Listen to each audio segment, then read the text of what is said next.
Sorry, I was staring like a dope because I was trying to pretend that I wasn't really here. How funny is that? Little still life with Mike action. All right, this looks a little freaky because I'm in my bedroom and the light is bad. It's grainy, especially with the light behind me, because I chose to do this from my bedroom today. Good evening, fellow workers. Well, good evening, Mike. Why would I say good evening, Mike? I'm Mike. Hi, I'm Mike. How are you? That's Matt Henshaw. He says happy Monday to all of you guys. Let's tip this back a little bit so you can see the top of what's going on my head and the ceiling. Everybody needs to see my ceiling. Jason Kaufman, hi, welcome to Monday Night Mike. Monday Night Schmitty is what I say. No Monday Night Football here, sir. Although if you want an update, I can tell you that the Jets lead the Lions 17-10 at the half. Sam Darnold looking pretty good with his crazy young person's hair, throwing a touchdown pass to Robbie Anderson. Robbie Anderson on my fantasy team. Also, Robbie Anderson on my bench. Not a smart move by me to not put Robbie in the lineup. It is Monday Night Schmitty. Exactly, Jason. You're absolutely right. Casey Murphy says, hey, Mike, and sends me a smiling jujube. That's what I'm going to call that right there. It looks like a lemon dot. Actually, it's a smiling dot. That's not a jujube. Jujubes are all funky looking. But that is a dot because the dots are like squishy. They're like little round guys. All right, so I'm going to do this real quick. Should I turn a light on or put a light in my face so you can see me better? I would imagine as it gets darker, it's going to be worse and harder to see in here. But if I turn on the bedroom light, that might be a thing. But then I'm going to have to get up. It's going to be weird. Hold on. I'm going to use this towel and try to hit the thing. Hold on. Nope. Oh, was that worse or better? I think it's better. All right, it was worse for a second. All right. But boy, I hate it. I hate lights on in the daytime. There's nothing worse than lights on in the daytime. We've got 17 people here. We got 3 thumbs up. That means 14 of you still on the fence about whether you like this or not. Put slight light on my face. Casey Murphy, look, I know how things work. I know how things are supposed to work lighting-wise. I'm in the business. I am the talent. However, there is no light on my desk, this particular desk in here. There's a light out there that I could go and bring in here, but I probably should have thought about that at like 5:57 p.m., not at 6 o'clock p.m., 6 o'clock Pacific, 8 o'clock Chicago, 9 o'clock New York, 4 o'clock Hawaii. I don't know what time it is in Britain. Let's see. What's up, Sandollar? How you doing, buddy? The light from the back is making you silhouetted like a crime witness. This is much well. Thank you, Murph. And I know how lighting works. But if it was annoying and grainy, I would have been more than happy to change it, which I did by hitting the thing, by using this towel and then hitting the switch because I'm the best. It's so funny because these things are saved, like these streams, because live, it's a one-off. It's like I talk to you guys and I'm like, whatever, that's gone. But then Gio uploads the fucking thing and he saves it on the page. And then later on, people are going to watch this and be like, why did this fucking idiot hold up a towel and hit a light switch? That was terrible. Because they're looking for better content is what they're looking for. Nobody's looking for this kind of content where I just sit in a room kind of hastily lit. Matt, my fantasy team's name is Fish Hitler. Last year it was Globetrotter Rape Train. This year we went with Fish Hitler because when I said Aquaman was Fish Hitler. And I think I actually said during the show, I go, that might actually have to be my fantasy team's name. And then as I was naming my team, I thought, you know what, fucking Fish Hitler works. And then I Googled it, and there is a goldfish who looks like Hitler.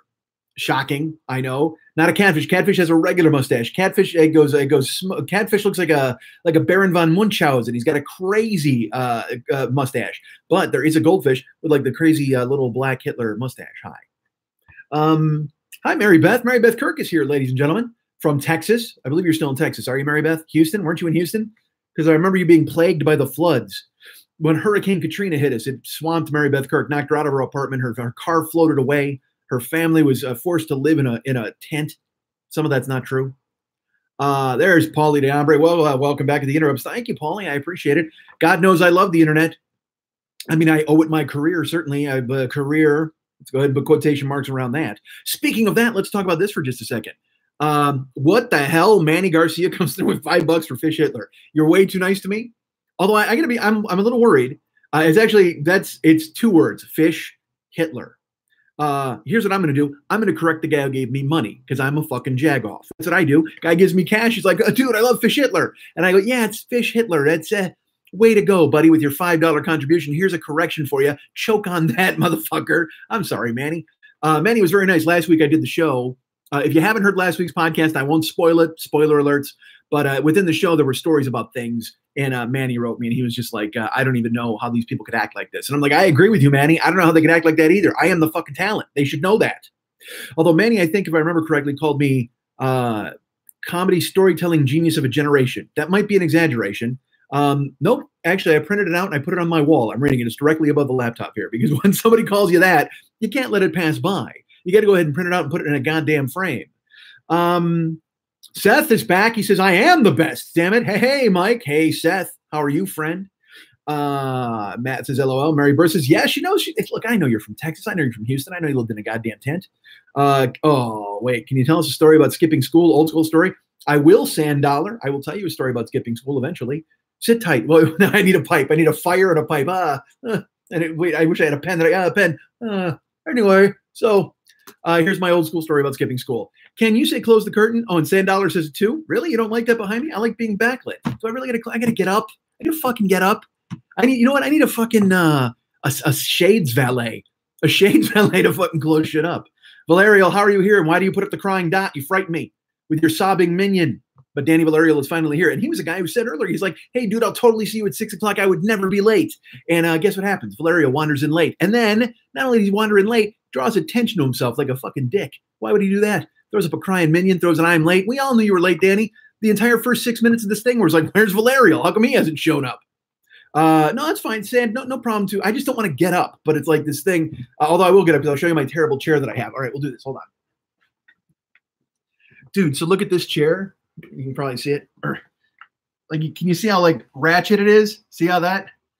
Dude, all that black shit is like on my floor. I got to vacuum it up. All right, hold on.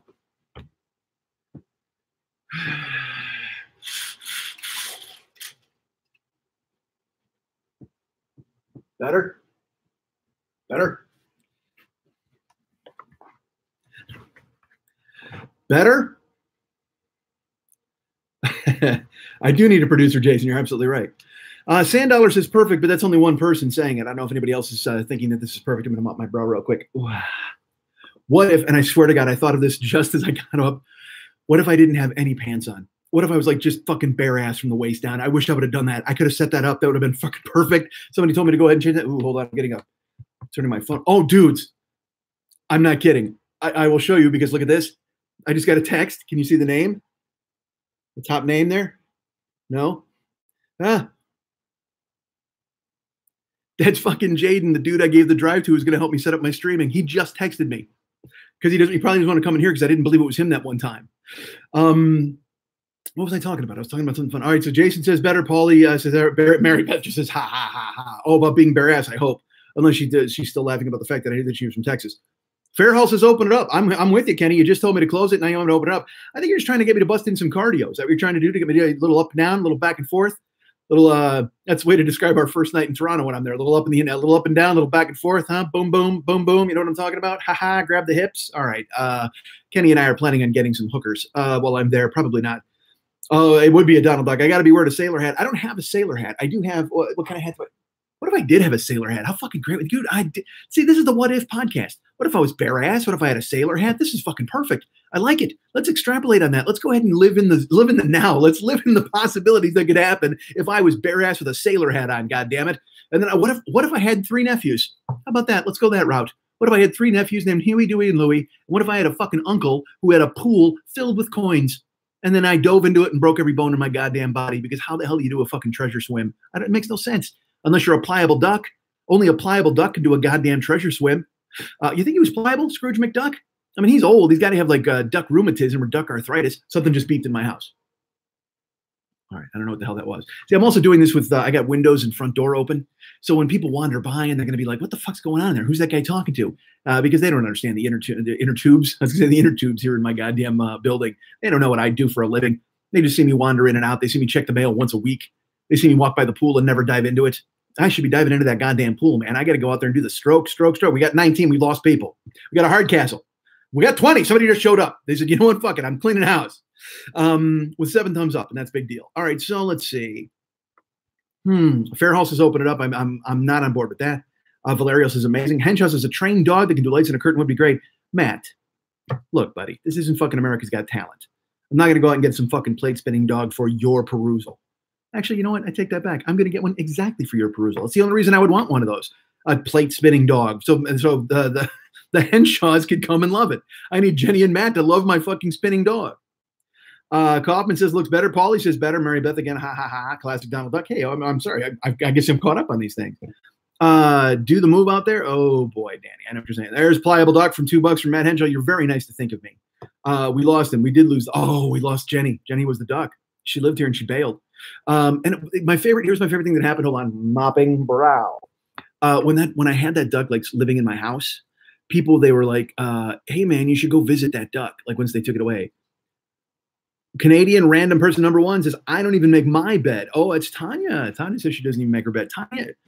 Tanya, I doubt that. Come on, Tanya. You keep a fucking a nice house. I've seen photos from there. I've seen Mike walking around in his short pants, and you've taken photographs of your wonderful domicile, your Canadian domicile.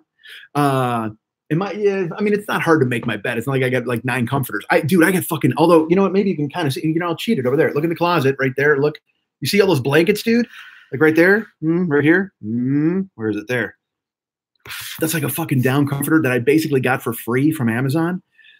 I bought it for like, I think $70 or something like that. And it was on sale. It was like $130, but I bought it for $70. I was like, you know what? I need a down comforter, man. I'm a grown up. I got to go ahead and, I want to go ahead and get artwork framed. There's all sorts of bullshit I want to do with my life to be a grown up.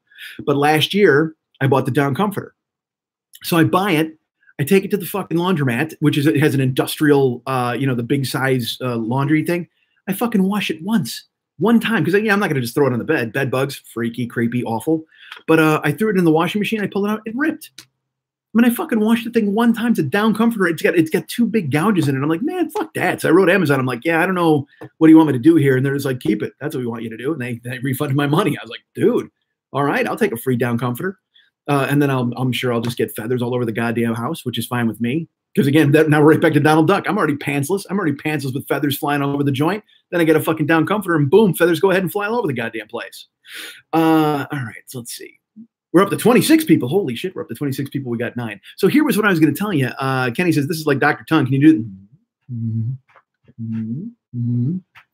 It's a 3D house of podcast streams or 3D house of live streams. Not podcast streams. This isn't a podcast. I don't know. I'm going to do a podcast this week, but I don't know what the fuck I got for you. It is the 3D house of pancakes. So we were talking about a gig, right? What were we just talking about? Life?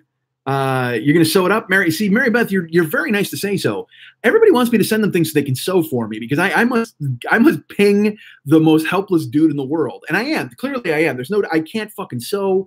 I can make my bed. Clearly, I can make my bed. I can go clean. I can close the fucking blinds. I can wash dishes. I can move shit around. That's fine. Anything that's like I can lug shit and just throw it on my goddamn arm. But sewing, just the fucking. Although I do love the idea of the licking the thread and putting it through the fucking hole in the pin or whatever the fuck. That's a jam. That just for some reason that appeals to me on my competitive nature. Like if I could be just like a professional needle threader, I would fucking do it. I would just be like whoop, zinc, boop, zinc. That's fucking because that's like a little challenge. Like boom, boom, and I got a steady hand. Don't kid yourself. You want to challenge me to operation? You want to fucking call me out and challenge me to operation? You don't think I have a steady hand? Don't touch the sides. That's what I say to you, motherfuckers, as I take out his spare ribs for $100. We got 24 people and 11 likes. We had 26, 2 of them bailed. Now, you know what, Phil? I'm glad you're here because I was going to mention you. Phil. Oh, yeah, because I talk a lot. Phil, yeah, I talk kind of fast, don't I? I should slow down. Last week, again, during the podcast, I don't want to give anything away if you haven't listened because there's spoiler alerts and all that other nonsense. But last week, I made a conscious decision to slow down. I was like, all right, I'm going to go ahead and throttle down. I'm going to talk like a normal human being. Because a lot of the times this happens where I wind up trying to fill every single instant of silence by talking and having some sort of noise or a grunt or a breath. And, that's not a normal way to react or a normal way to be or a normal way to talk or a normal way to communicate. I mean, I know you guys are used to listening to me like that, but also there's part of me that wants to kind of live in it and talk a little bit and discuss and just like, yeah, here's the thing. Hey, what's going on? Mike Schmidt, whatever the fuck. But then, inevitably, you just still wind up tumbling downhill. But last week, I think I did a pretty good job of slowing down. So, Phil, tell your girlfriend that I'm not 2 times speed. We should crank me up on 2 times speed. Oh, no, you can't because I'm sure Candyman will show up, right? Isn't that some fucking weird thing? If you play something super fast, some fucking trap door is going to open or a mummy's going to show up. Nobody wants a mummy showing up. You're going to ask your mom to do it. See, Mary Beth, haha, she outs herself as somebody who can't sew. See, so...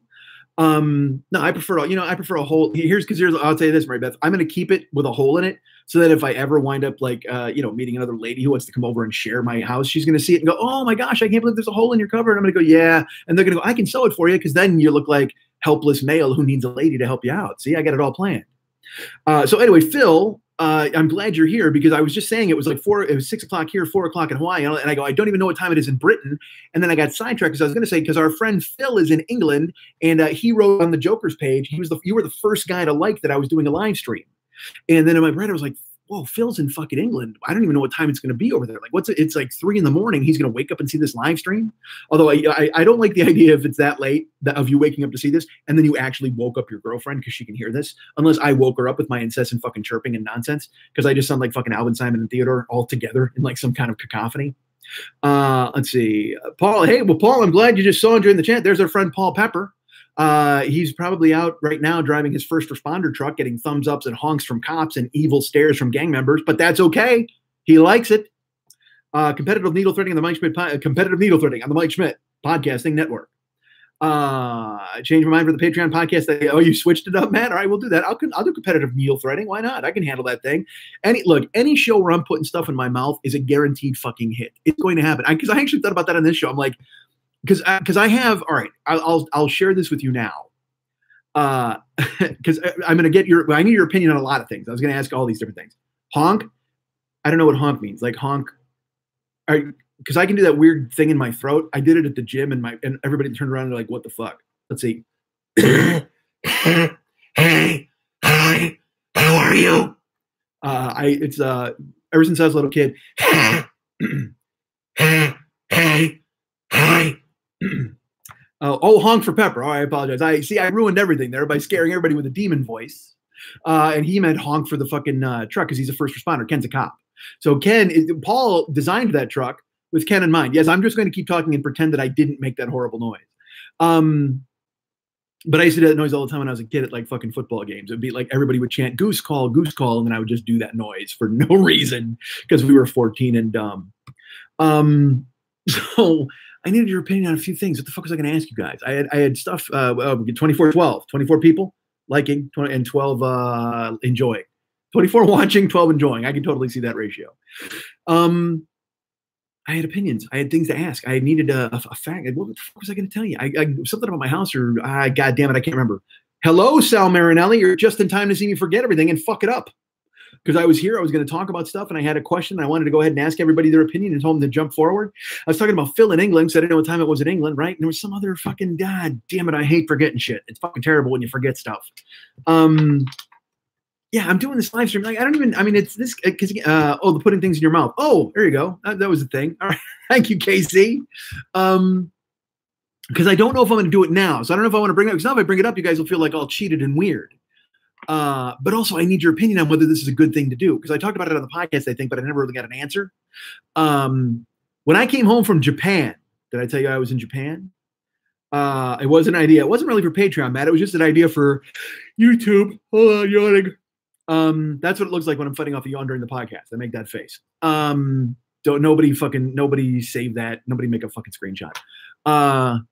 When I came home from Japan, I brought a bag. I got something in my eye. Ow. I brought home a bag full of Kit Kats. Like funky ass Kit Kats, like wasabi and apple and sake and I think like 10 other flavors.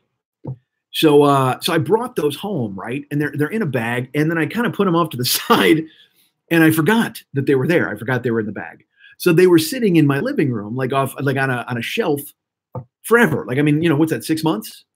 So I finally found them when I was going to start moving, and I'm like, holy fuck, I forgot these are here.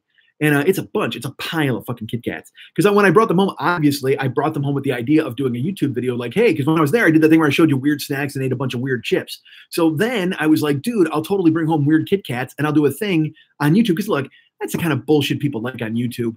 It's always some, again, like as I've mentioned before, it's people reviewing wrestling shows or talking about what they like. You know what I mean?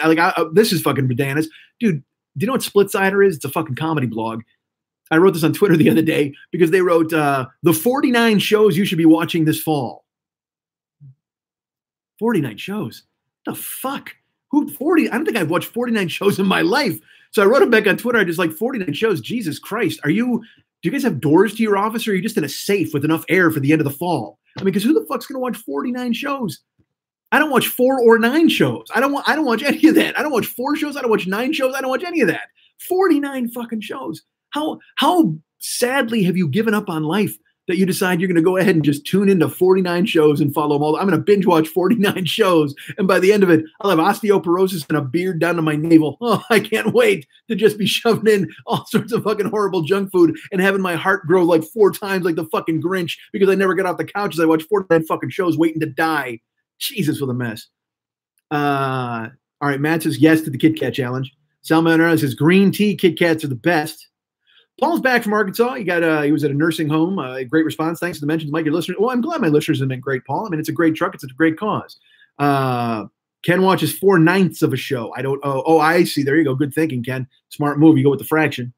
The sake ones are weird. Seth says they pared it down from 123 shows. You should skim the fault. They did, absolutely. It was supposed to be 123 shows you could just breeze through, but then they're like, here's 49. You got to have a laser-like focus to. God damn it. And I got no interest in that. I got no interest in 49 shows. So anyway, this Kit Kat thing. Let's fucking finish that story. Look at Mary Beth Kirk with $5 from Texas. Holy macaroni, Kit Kat-a-thon 2018. She kicks in. So but here's the thing. They're chocolate. All right. And they're sitting out for like 6 months. So I put them in my fridge like 3 weeks ago. When Pat came over to paint, I threw them in the fridge. So they're in there in a very fancy Kit Kat-like bag.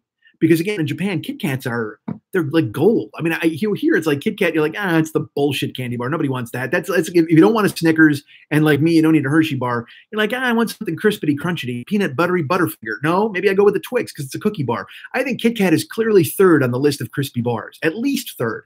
At least third. Kit Kat is 4 fingers. You're damn right, Farrell. It's like right there. Boom, boom, boom. Oh, wait, we go shark. So so all these Kit Kats, I have them. I has Kit Kats. I'm the cat meme. Should be hanging on a branch. I has Kit Kats. And so I was going to eat them on camera, have a taste test, and be like, this is delicious. This is not so. This is wonderful. This is grim. Whatever the fuck. But I think the added element of the fact that I may die consuming them, that makes the video that much better. I'm worried about it, but at the same time, I'm also like, oh, you got it, Sal. See, that's a weird thing. All right, I'll get to you in a second, Sal. Paulie says, I want to watch the Kit Kat orgy, but it is Rebirth counterproductive. There's certainly no doubt about that. We can discuss Rebirth while we're here talking. I'm lifting. I'm doing cardio. Eating is still a fucking coin flip. I'm doing better in that I'm eating real food, but at the same time, we're still eating licensed plates of chocolate. We shouldn't. We got to stop. I showed up at the gym the other day and I had one. I just handed it to John. I go, hey man, this is yours. He goes, can I fucking throw it out? And I'm like, yeah, please. And so he just fucking threw it in the garbage. So then I went to Ralph's like last week. This was Thursday. And I'm walking around and dudes, they had brownie bites. You know what brownie bites are? They're just little fucking fudgy doorstops that you shove in your mouth and you chew and it makes you feel good for 5 seconds and you forget that you hate everything. And they're not, they're not good for you. They're not deliciously baked. They're still like a fast food product, but still brownie bites. And here's the thing, they had a deal and they suck me in. I tell you, dude, here's who I am. I see the orange sticker, like the $6 million, like fucking Steve Austin. I look, it's like, I get the fucking hone in on the orange sales sticker. So I get over there and they wheel me in with the orange sales sticker on the brownie bites, right? It's a pound of brownie bites with an orange sticker because normally it's $5.99 down to $3.99 for a pound. I'm like, man, $4 for a pound of brownie bites. I can do that. But right next to it is a stack of 2-pound containers of brownie bites, normally $7.99, on sale for $4.99. And so I'm like, well, if it's $3.99 for a pound, how the fuck do I not kick in an extra $1, an extra George Washington, an extra 4 quarters, an extra 100 pennies, an extra 20 nickels, an extra 10 dimes? How do I not kick that in to get another pound of fucking brownie bites? Because that's what I need. I need 2. Fuck 1 pound of brownie bites, throw in another $1, and please bring me 2 with a pinky in the air. So I buy 2 pounds of fucking brownie bites, right? I get them to my house. And I bust the seal because that's the best part when you bust the seal, and it just whispers death. Just that just comes out of the brownie bites container. Oh, death, and you stare at it. Now here's the danger of like 2 pounds of brownie bites. They're small. Like I said, it's a little fudgy bathtub plug. It's like that and that. It's a little tall, a little round. It's kind of like this. Here we go. It's like this. It's like this. And so you just fucking eat them casually. Because that's like those goldfish crackers. They're so fucking small that you just pour a landslide in your mouth, and then you pour another landslide in your mouth, and then you pour another landslide in your mouth, and then you pour another landslide in your mouth, and then they're gone. You just ate fucking 4 packages of goldfish crackers in 4 pours. That's not good for anybody, man. But that's how I fucking do it. I told you, I eat like a fucking blue whale, like a grizzly bear, whatever the fuck's there. I'm just throwing it in. You know how they put in the fish? They pull out the bones? Fuck you. Bones gone too. I pull out nothing. I pull out the tail just to go, ha ha. And then, ding, I eat it because I'm a fucking monster. So I buy the 2 pounds of brownie bites. I pop them. And I'm just like, it's beautiful. And there's, there's 15 on the top, I think, or 20, and then there's another 20 underneath. I mean, it's a very well constructed row by row. It's almost like it's constructed like a Triscuit. It's almost like a Triscuit made out of brownie bites. Can you imagine that? Like a giant fucking brownie bite Triscuit. All right, let's see. Remind me to finish the Triscuit nonsense, the fucking brownie bites. Eating is, I agree with you, Matt. The eating is absolutely an obstacle. I completely agree. Sal, so when you say split the fingers, eat like a candy bar, fuck that. I bite the whole fucking thing. I bite that whole Kit Kat. If there's a whole Kit Kat with the 4 fingers, I just chomp it like a fucking idiot. Oh my God, Colette Lindemann is here. Ladies and gentlemen, Colette Lindemann, wife of Doug, soon to be running in the Michigan Spartan Sprint that's fucking 18 miles for, I don't even know why, but she's going to do it. She and I, Lindemann, feeder of mustard, Colette Lindemann is here. Cardio, he did it too. Actually parked at the top of the parking lot since they had the boat hooked up, Paul. Good for you, man. See, that's the way to do it. And I'll tell you what, once you start your cardio, the odds are probably decreasing that you'll actually need the first responders to find you in a parking lot somewhere. You get that cardio going, you get your fucking lungs rolling, it's going to be perfect. Then the only reason you have the first responders on the truck is just to honor them rather than hope they recognize their name and then give you the fucking boom, boom, boom, boom, boom CPR nonsense. All right, Giovanni, you've missed everything, Giovanni. You've missed you've missed speculation about British time zones. You've missed us wondering why Danny Valerio was late. You've missed all of these things. Henshaw says, Gio, $1.99 for mustard from my man Manny Mo. Let's see. Paul Pepper says each one bite. The brownie bites, yes, they are each one bite. Clearly, there's no doubt. Henshaw says 27 minutes. Have goldfish cracker bag right in front of me. They're gross. You say they're gross, but the bag is there and you're fucking chomping them. I will tell you this: the goldfish, like the extra super blasted cheddar. Look, if I'm gonna eat fucking cracker shaped like a goldfish, I demand at least 4 adjectives in the title. Extra super primo good cheddar goldfish blasted, whatever the fuck. I'm eating all of them. So, and it's, you know what? You know where goldfish are good, Colette? You might say that they're bad, even though you have a bag right now.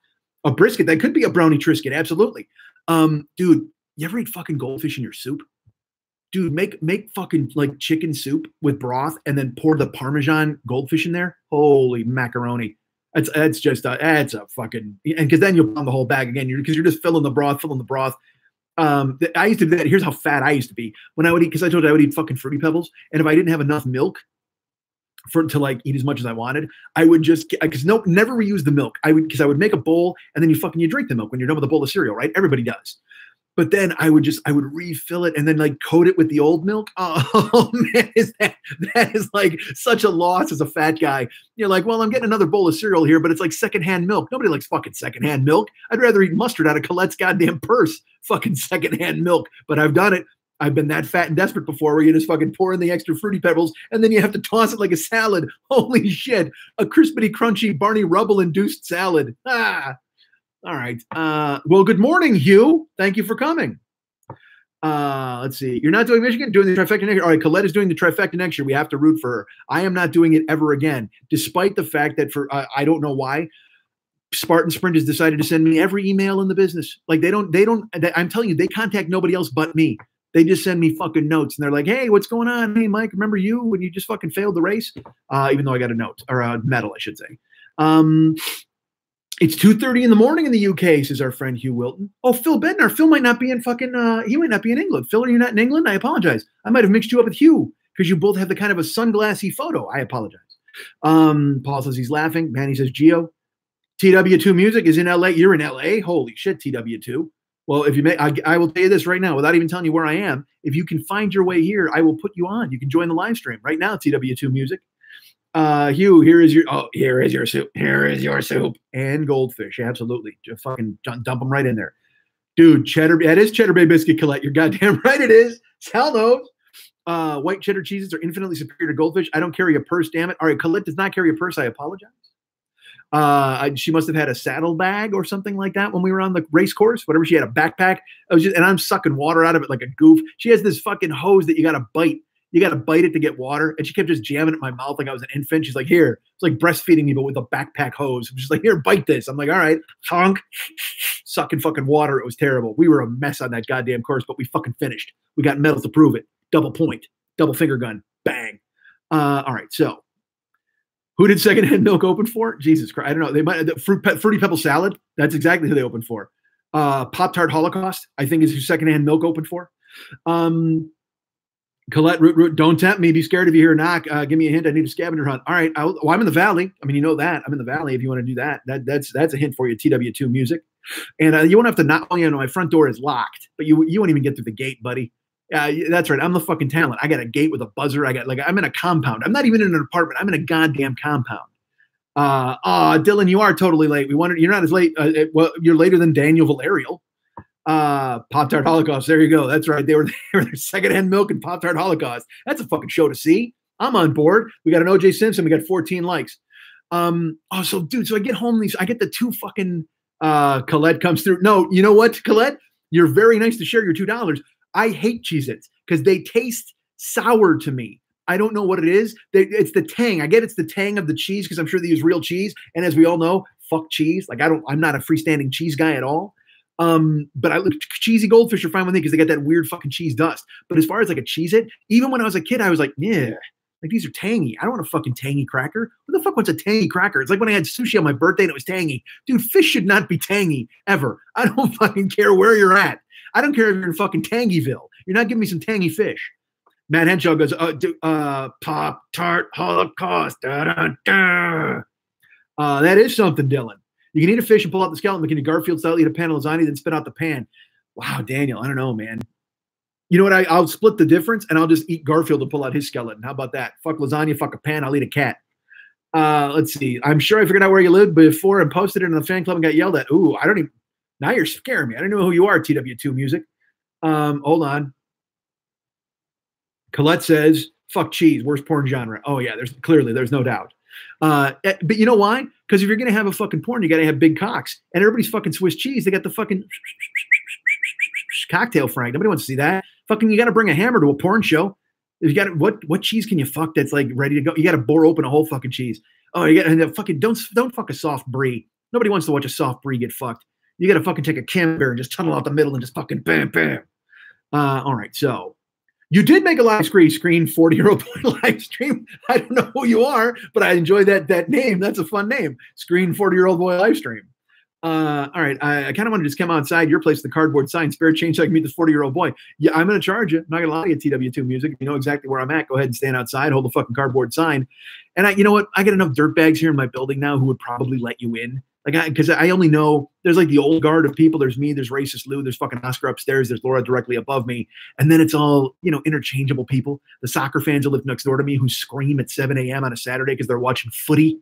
They're watching the Premier League and they're just yelling their fucking balls off. And it's like, yeah, I can't be that excited about Burnley. I know you enjoyed the Tottenham Hotspurs, but I've just gotten home from driving all night. All right, let's see. Secondhand milk featuring Chewy Lump. Kenny, no one wants Chewy Lump. Swiss cheese crackers, da da da. Anything now that has that has 4 syllables, I sing like Cat Scratch Fever. Swiss cheese crackers, da da da. I do it all the time. Anywhere I go, anything with 4 syllables becomes Cat Scratch Fever with the guitar staying. Let's see. I'm the dude you said blew a giraffe. Oh, okay. Well, great. Well, good luck to you, man. You are old guard, absolutely.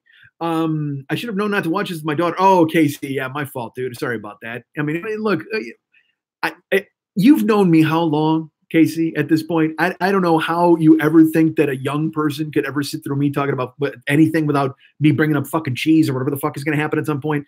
I think he said fuck a billion times early.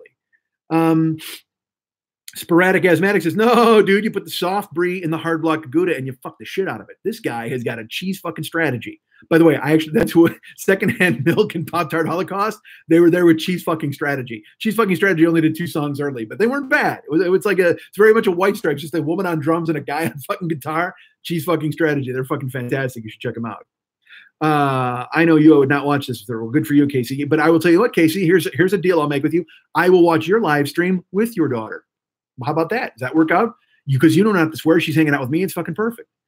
Let's see. The old guard, 10 years should learn. I know you. I would not watch this, of course. Hey, yo, there's Liana Dixon. Still building a dresser, Liana? I hope so. We saw the progress you made with the pegs and stuff. He says, melt that cheese. If I had kids, this would be required listening. Absolutely. That's why you don't have kids, of course. You can't do that because the kids, and if you had kids, they'd be downstairs trying on fucking Mardi Gras masks. Nobody's going to watch this goddamn show if you're children. Let's see here. Another one.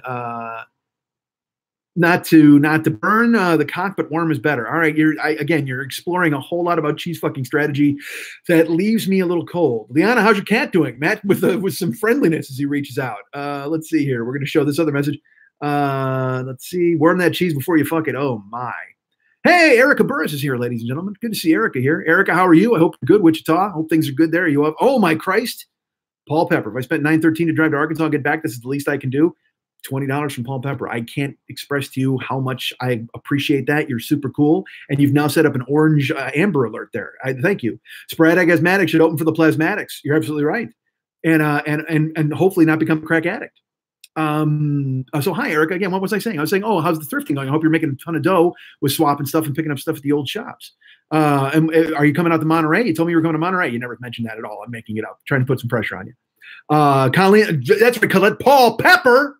God damn it, as I yell with this weird glare. Is this also, if this is bad, tell me. I'll go into a place or I'll get a lamp and I'll set it up on the table. If you can't, if my face isn't working, because this, I feel bad, like, because here, I want to push this up like this.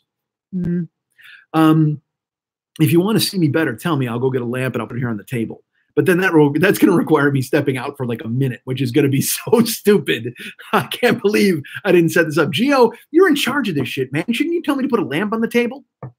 Liana says the cat is fine. The bump turned into an abscess. The emergency vet was able to drain it. It's healed really well. Thank you for asking. Well, good. Liana, we're glad that your cat is fine. Please don't let your cat come over here. I'm watching this because it's just going to open the abscess again. If there's anything my live stream is good for, it's for opening abscesses, and that's no good. Let's see. I'm from Canada, but I got an audition here. I'm nervous. I was hoping to meet Mike. Oh, never been to California before. Well, California's going to treat you fine. You're going to go in, you're going to kill your audition, and then you'll eventually like big, and then you'll buy Mac Miller's house, and hopefully you won't have the same fate. Because, I mean, that dude lives 3 miles from my house, by the way. Oh, there's your clue. You want that? Mac Miller died in his house. Go find his address. He's 3 miles from where I live. Like, I almost thought about breezing over there. I don't know why. Like, what am I going to do? It's like when I got caught up when Robert Blake, dude, I've done this a couple of times. Like when Robert Blake, the cops like swarmed his house. I was out with Karen, my then wife, and we saw all these cops and everything. We're like, why the fuck is this happening? So we go into this neighborhood. We're at Robert Blake's house. We're just outside of his fucking house. There's cops and fucking helicopters and newspaper reporters. We're like, Jesus Christ. I had no idea Robert Blake lived here this close to my place. I do need a ring light. Absolutely. When I do the real Twitch stuff, I do the real streaming, like if I lean back, oh, that makes my brows look weird. Look how pronounced my brows are and my eyes. That looks kind of strange. Let's see. Never been to California before. Again, you're fine. Sergeant Pepper. I don't know. Who's Sergeant Pepper? Lonely Hearts Club Band, certainly. You need a ring light. I do that right there. Dr. Rumi Peepers is sending healing thoughts. Thank you. Oh, for Liana. Oh, your cat. All right, Matt, why don't you guys take this fucking somewhere else? Liana, why don't you just stream your cat's abscess? Maybe Matt will tune into that. God damn it. Is a desk? No, Liana, we are in my bedroom. Because before we were in the living room, but now we live stream from the bedroom because I thought it would be a good idea because I was like, you know what? I like this. I'm in here. This is a cool idea. And earlier we had the shades open. Everybody's like, dude, close the blinds. And it's just been a mess. It's just been terrible. Write stuff, then delete it before Mike can read it. Gaslight the talent. Well, you just did that. You got all sorts of message retracted. I appreciate that, Gio. Thank you. I'm glad you stepped in here to fuck with my brain. You're the coolest of all time.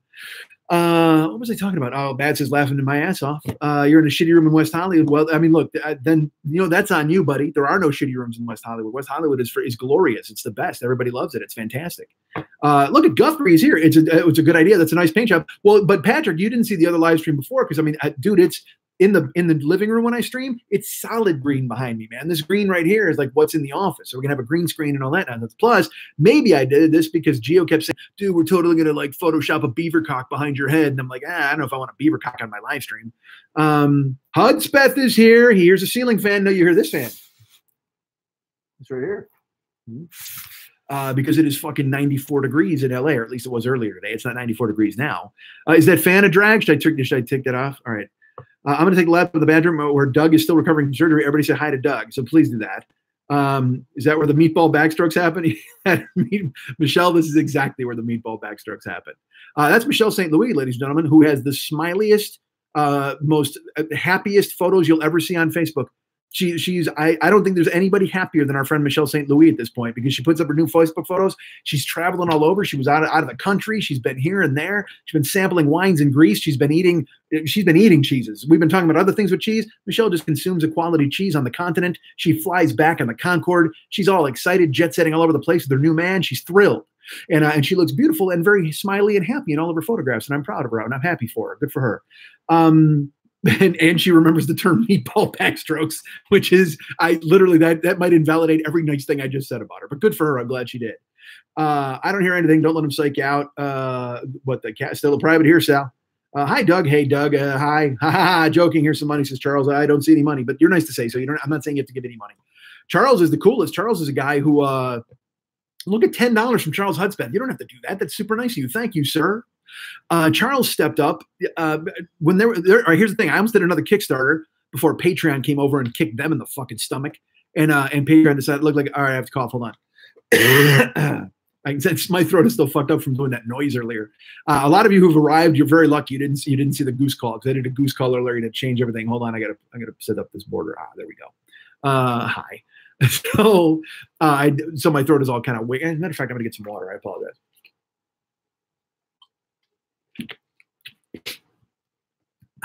So when I was going to do a Kickstarter thing that I thought would be, hey, Ruben, look at Ruben. He's here. RJC is in the house. He was going to go to the Phillies game tonight, but it was rained out. So I'm glad that he showed up. No, Jason. Were you here for the noise, Jason, that I did? Because when I do it, it sounds like a goose. Like it's a very honking type noise. Maybe not to you. Maybe geese are different in your part of the country. But in Chicago, Ruben, you weren't. I'm teasing. I don't know. I'm just predicting the fortunes and futures of everybody who shows up in the chat. So I'm predicting that you were supposed to go to the game tonight. And honestly, it's just fresh in my brain because they had to fucking have a rain out because the Phillies didn't put the tarp on, and they had to take blow torches to the infield to try to dry it the fuck out. And it didn't work, for fuck's sake. I scared your dog, Jason. I see, Ruben. I see you pondering. I was supposed to get the Phillies. I see. All right. So what was I talking about? Something interesting. So Kickstarter. So dudes, when I was going to do a Kickstarter, we were like trying to look for levels and prizes and shit like that. And fucking Chuck came up to me, Charles Hudspeth, and he's like, hey, I got an idea. I'm a beekeeper, which that's it. That's your idea. That's all I needed to hear. He's a beekeeper. He's like, I don't even need to hear the rest of your idea. I'm in, man. I don't fucking care what else you got to say. If you say you want to come to my house and go beer to bees, I'm on board with it. Just fucking drape it right on me. Whatever you need. You want to send me a queen? You want to send me a drone? I'm in. Chuck's like, no, man, what if we made, now I'm going to throw this out to you guys, and you guys can all, there you go, Ken, how about that? Hi, how are you? There it is. That's the goose call. Terrible. The fact that I can even talk like that, making the noise is bad enough. The fact that I can actually say words, my friends would just be like, what the fuck?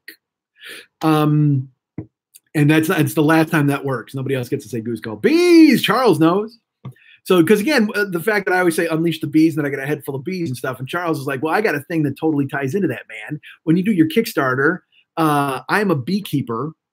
And what if we, let's see, Charles says he will do it. He still says he's on board.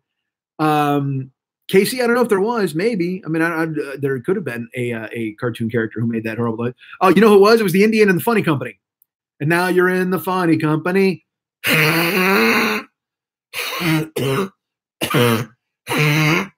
So fucking, and people are like, does that hurt? It doesn't hurt. That's the weirdest thing. And also, actually, you know what's weirder than the fact that it doesn't hurt? I have been able to do that since I was like 8. I mean, we're talking 43 years ago, and I haven't killed my throat yet because it comes from deep. It's not fucking vocal cords. It comes from way down here.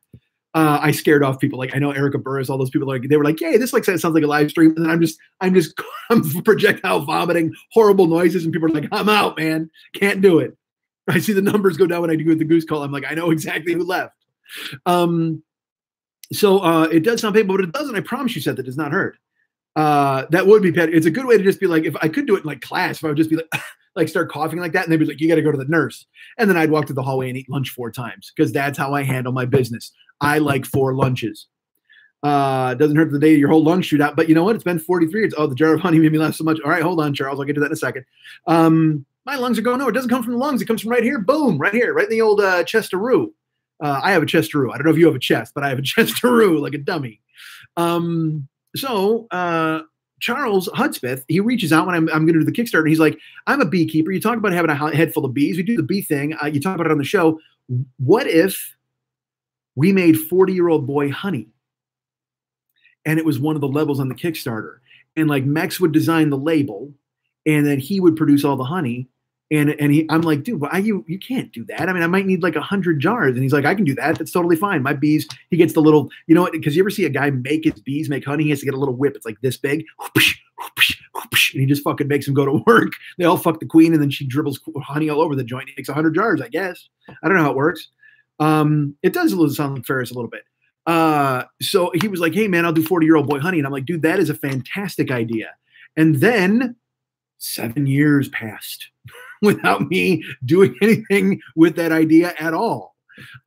Because it just felt mean to make a guy make a bunch of honey. And also I didn't do a Kickstarter, which I was like, you know, I could have made him make 100 jars of honey anyway, and we would have slapped a Mex label on there and then pitched him off to everybody.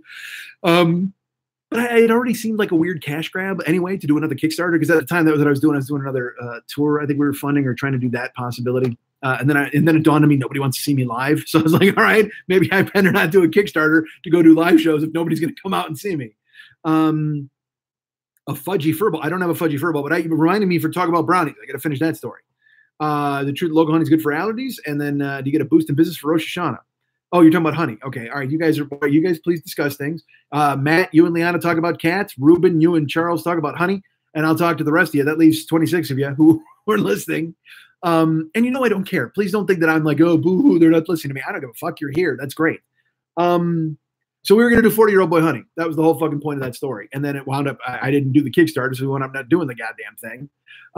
But it's still, you know, so also then I stream from the last stream I did, and Chuck showed up, Charles, and the fucking honey is, he sent me a jar of honey to show me the size of it so we get the specs for the label. And it's on my stove. And it's been there. I mean, I'll show you how long it's fucking been. I mean, it's had to be 5 years ago, and it's just sitting there on the fucking stove. It's just right where I put it, and it hasn't moved. And he saw it during the live stream, and he writes me like he took a fucking screenshot, and he's like, "Is that my jar of honey like sitting right there?" And I'm like, and I wrote him back. I go, "Yeah, it is." And he's just like, "That's fucking hilarious." I go, "Yeah, I know. I mean, it was because again, I love the idea. It just didn't seem like anything to seize upon at the time, because again, because you know me, I just keep thinking, fuck, man, I keep trying to steal money from everybody, even though it's not stealing, and you guys are super cool. But my favorite part is he sent the screenshot. He's like, "Is that the honey that I sent you 5 years ago?" I'm like, "Yep." Oh, Leanne, you want to see the honey? I got to go get it then. That means you're gonna have to look at the blinds without me if I go get the honey. Think about it. Well, we'll see if anybody will. Leanna, you want to see it, which is great, and that's more than enough for me. But if you want me to go get it, I'll be happy to go get it. All right. So oh fuck. So the fucking brownies. I buy 2 pounds of brownies, 2 pounds of brownie bites, like an idiot, man. I mean, just this pile. And the danger, like I said, with the goldfish is, as I'm sure Colette will say, it was an Easter egg, Charles. You just fucking chomp, chomp, chomp. You don't even think. So I'm just absentmindedly fucking shoving brownies. It's a brownie. It's a goddamn brownie. It's not tiny. I mean, it's still like a fucking hockey puck, a fudge. And I'm picking it up and just putting it in my mouth, picking it up, putting it in my mouth. I'm just eating it like it's a fucking snack. And then I'm like, dude, what are you doing? Like, why are you eating 1,000 pounds of brownies? So I only ate, and again, it sounds so stupid. Listen to this. I only ate half a pound of brownies. And then I looked at it and I go, what are you doing, man? Stop. So the next day, it was last Thursday, and I go to the gym Friday. And I walk in, and just John is sitting there on the shoulder machine. And I walk in, and because it's, you know, it's a big fucking square container. It's 2 pounds. It was 2 pounds of brownies. And I walk in, and I literally look at him, and I just fucking hold it out. And he looks at me and he goes, "What the fuck are you doing?" I go, "Yeah, I know. There's a weakness moment last night, and I didn't eat." And he goes, "You ate like a half a pound." I go, "I know. That's why I'm bringing it here." And he goes, "This was $5." I go, "It's normally $8." He goes, "This was $5. You're giving me this to throw away. You spent $5." I goes, "I always tell you, buy a dozen fucking eggs. Or buy a can of tuna, you know, eat like a normal human being." I go, "I know, here, the brownies, take them, please, before I tackle you and eat more." And he just looks at me and he goes, "All right, I'm going to throw them out." And he went outside. I go, "Just throw them in the garbage can." He goes, "No." He goes, I have a feeling you're going to tunnel in and get them later." He fucking took them outside and hid them somewhere, which was not good. All right, so what do we got here? You would buy 40-year-old brand honey and a 40-year-old boy branded cheese-shaped Fleshlight. Oh, my Lord, sporadic. Or Fleshlight-shaped cheese. Reuben's. Yeah, you know what? That would. How have they not done that yet? They got to do that. Seth, look at stolen money from Seth coming through. You're very nice, Seth. Thank you. So I mean, they've got like you could pour like cook like butter, probably, like, you know how you make butter and it's like liquid and then it solidifies in the fridge. You could fill a Fleshlight with stuff, right, and make like Fleshlight butter or Fleshlight fucking cookies, like fill it with like cookie batter and then just let it set in there and then extract it and then you got it. Although I guess it's more cock shaped. I mean, you're looking for the top of the Fleshlight. That's not going to mold. Everything inside is going to mold. And it's not like they built the inside of the pussy to spec. I'm sure they didn't go in there because nobody's like, oh, let's get a speculum and make a fucking cookie dough Fleshlight. I mean, that doesn't make any sense. What you really want to do is you want to make cookies of the I don't want to say the word, but I mean, the pussy. Why not? The labia, the lips, whatever the fuck. Hi, we're all together. We're all friends. We're all grown-ups. Oh, I just lost people. They just bailed. They're like, yeah, no thanks. I'm not going to sit here and talk and listen to you talk about making fucking cookie imprinted goddamn Fleshlight cookies. Yeah, bullshit. Yeah, you are. Dude, if I put out a plate of pussy cookies, who would go fucking insane? People would just, you think Cookie Monster likes cookies now? Holy shit. If you saw a plate of fucking pussy cookies, he'd just be slamming them in, fucking crumbs all over the goddamn place. Cookie Monster is not discerning, but he would fucking double time his way through a fucking plate of pussy cookies. That's what I say. None of your honey in the Fleshlight? All right, Charles. That's like no sex in the champagne room, no honey in my Fleshlight. None of my honey in the Fleshlight, no sex in the champagne room. Charles Hudspeth has laid down the goddamn law, ladies and gentlemen. I know you want to fill that Fleshlight with honey. I know you've thought about it many times. I can't imagine. I mean, I'm not going to get into this. Honey is, it's fun to use, but I mean, you couldn't stick your dick in the whole jar, right? I mean, you could, and maybe you have. Let's probably stop talking about this. Probably a good idea. God, look at this. She's getting a little dirty. It's bedroom talk. Again, I'm starting to straighten that tie as you start to do a little creep into territory people probably don't want to fucking hear about. Frosted cookie. All right. Now I'm going to throw this out there. Our friend Danny Villarreal, who was late, by the way, has included he just put a remark, and it's a very dirty remark. There's a word in there that you probably shouldn't, but I mean, so I'm going to ask the ladies. If I can get 3 ladies to say, yeah, go ahead and unveil that remark, I'll do it. Manny Mo comes through with $4.99 for pussy cookies. And my favorite part of it is he went, should I give $5? Nah, you know what? $4.99 is what pussy cookies is worth. Bango. Lianis has posted. Michelle St. Louis, oh, you're still here. Good for you, Michelle. I thought you thought you were going to bail after I made the fucking weird noise. All right, I got 2 ladies. But it's just an ugly word and an ugly remark. And let's put it this way. It's a word I would never use. I can tell you that right now. It's a word I would never use in polite company. It's a word I would never use in mixed company. And yet he was willing to type it. I don't know. My keyboard is incapable of even typing that goddamn word. There's no reason. I've got 2, I'm showing it anyway. 2 ladies who said, go ahead. Oh, C is for, and that's good enough for me. I'm not going to say that word because again, more ladies. Marcel Robitaille throws in, I've got your approval. I hope I do. Marcel Robitaille. Look at the French. We just got fucking stormed by the French. It's Bastille Day. Michel St. Louis, Marcel Robitaille. We just got totally stormed by the Frenchies. We were talking about cheese earlier. That's what brought them out. All that cheese talk about the Frenchies out of the goddamn woodwork. They just climbed in. They're like, ha ha, how are you? We're from Saint Germain. Is that a place in France? It might be. I don't know. But once you start talking about cheese, inevitably the French people are going to show up because you know why? Because not just because we talked about cheese, but because we talked about like fucking cheese. We're like, duh, we're totally going to fuck that cheese. And these guys are like, how dare you mistreat our cheese? Ha ha ha. And then they twirled their fucking mustaches and then they got into a fight with Germany. That's exactly how it works. All right, so I ate fudgy brownies. We wound up doing this show. I wasn't sure if I was going to stream because last week, because I tell you what, I'd said on the show I was going to stream on Monday. And then like the next day, the show comes out and a dude writes me and he's just like, hey, man, Monday Night Football is Monday. And I saw that. I was like, oh, yeah, fucking Monday Night Football. Not that I was going to watch it, but I didn't want to make people not watch it. And in my head, I'm like, oh, that's kind of a drag. But then Gio writes, and the Game of Thrones premiere is the same night. Mike is like running into his whatever, pop culture bullshit, whatever. He made fun of me. And I was like, because in my head, I went, man, wait a second. I had no idea that Game of Thrones was premiering tonight in addition to Monday Night Football. That just seems weird. I thought Game of Thrones was a Sunday show. So then I typed on Facebook and I was like, yeah, you know what? I'm going to reschedule this because I didn't know I was going to be bumping heads with the entirety of all pop culture. Well, I know, Gio, that's what I'm getting to because then I read it later and I realized that he said Game of Thrones 2019. because he was making fun of me for scheduling against Monday Night Football and not knowing the schedule of everything. So then he was like, yeah, and also its next live stream is against the premiere of Game of Thrones 2019. But all I saw, I know you did. That's Gio. That's the whole point. God damn it. Why are you jumping in? But please jump in. Why would I say that? Nobody type in there because you see what happens when you don't type. I got nothing to fucking talk about. I'm totally playing off you guys. So I was going to cancel this thing. And then I was in my head. I'm like, because then our friend, who was it? Sal wrote me today on Instagram. And he's like, dude, is there a live stream? And I was like, yeah, absolutely. I'll be there, because I was going to fucking say no. But then I went ahead and said yes. That's how I did it. After I went and talked to Shannon and had, dude, that reminds me. I got 30 people here now.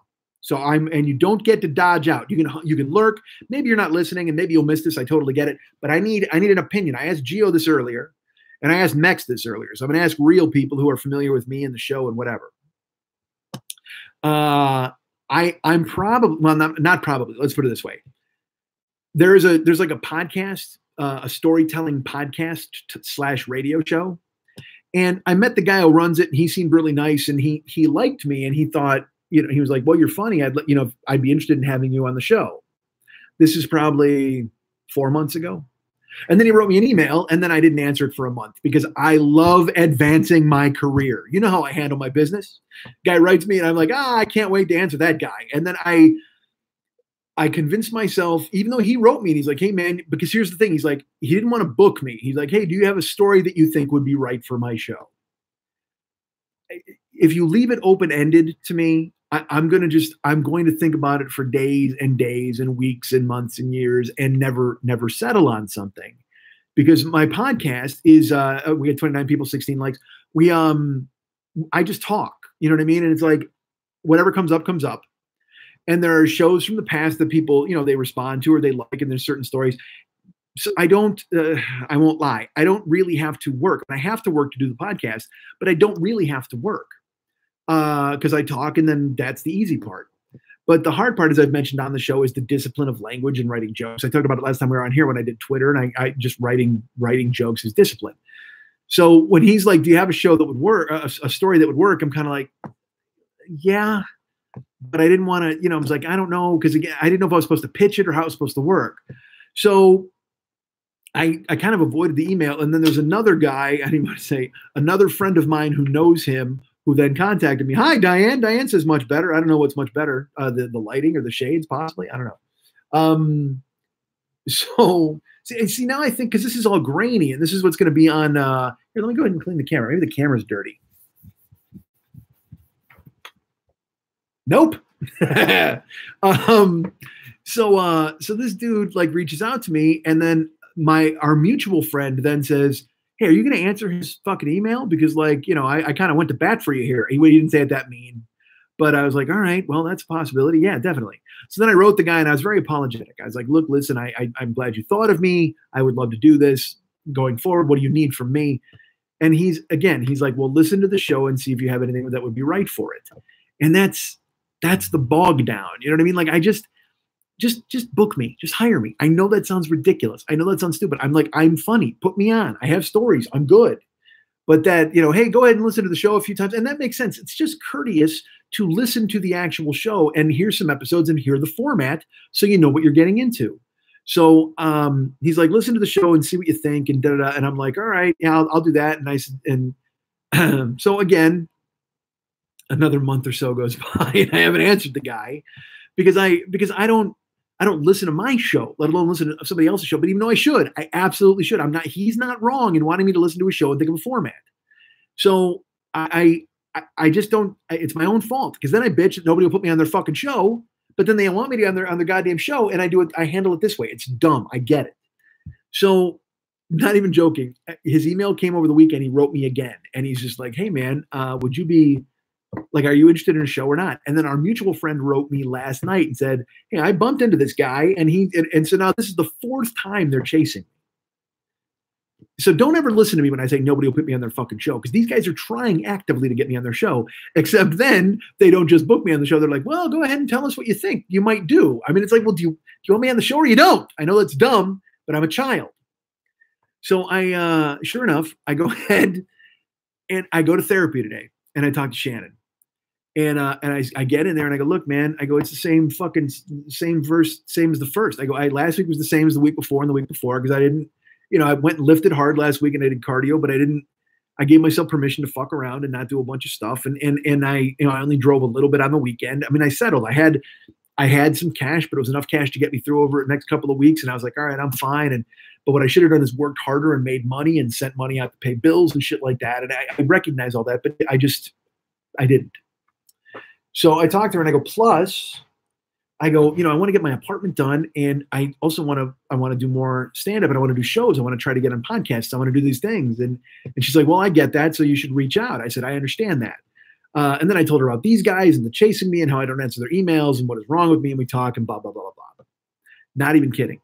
I leave therapy at 1:00. I'm walking to my car and it felt like my phone was buzzing in my pocket. I picked it up and it had a phone number and it had the guy's name. And I went to answer it and it was already gone to voicemail. So I went in my head, I went, you know what, fuck it, call him. So I called him right away. And he picks up the phone. I go, hey, it's Mike Schmidt. He's like, oh my gosh, I was just leaving you a voicemail. I go, I know, I saw that. I was leaving therapy. I said, a therapy session that you actually came up in. And I thought he would laugh and he didn't because I'm sure he thought I was a fucking maniac at that point. And I go, yeah, you were a key moment of discussion in my therapy session today. So I need to apologize for not having gotten a hold of you. And I apologize for making you chase me like this.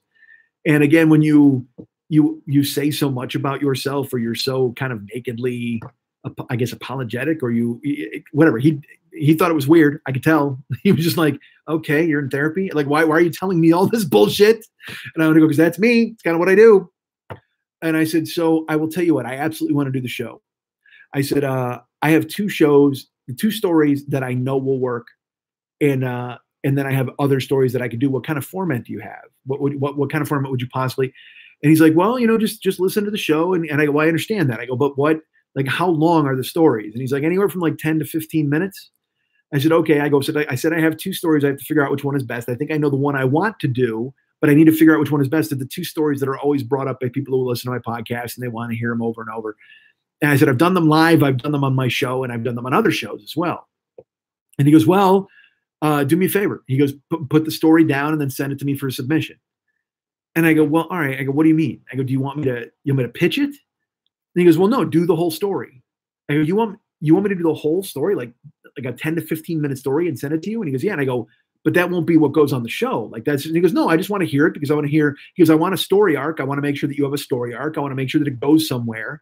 I want to get, approve it and listen to it and see if it's something that would be right for the show. But yeah, I go, well, so then in my brain, I'm like, why don't I just pitch it and tell you what it is? And he's just like, no, you got to tell the whole story. Okay, do you want me to record it in Audacity? He goes, Mike, record it on your phone and email it to me. I go, seriously? He goes, yeah. I said, you want like a 10 to 15? No, because he'll have to dig through it, Gio. He wants a 10 to 15 minute story about how I would tell.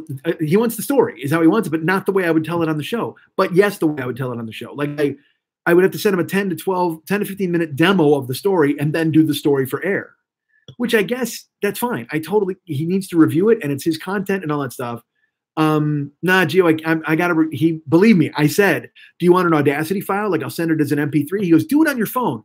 I go, no, I said, I have equipment at my house. I could totally record it and send it. He goes, Mike, listen to me.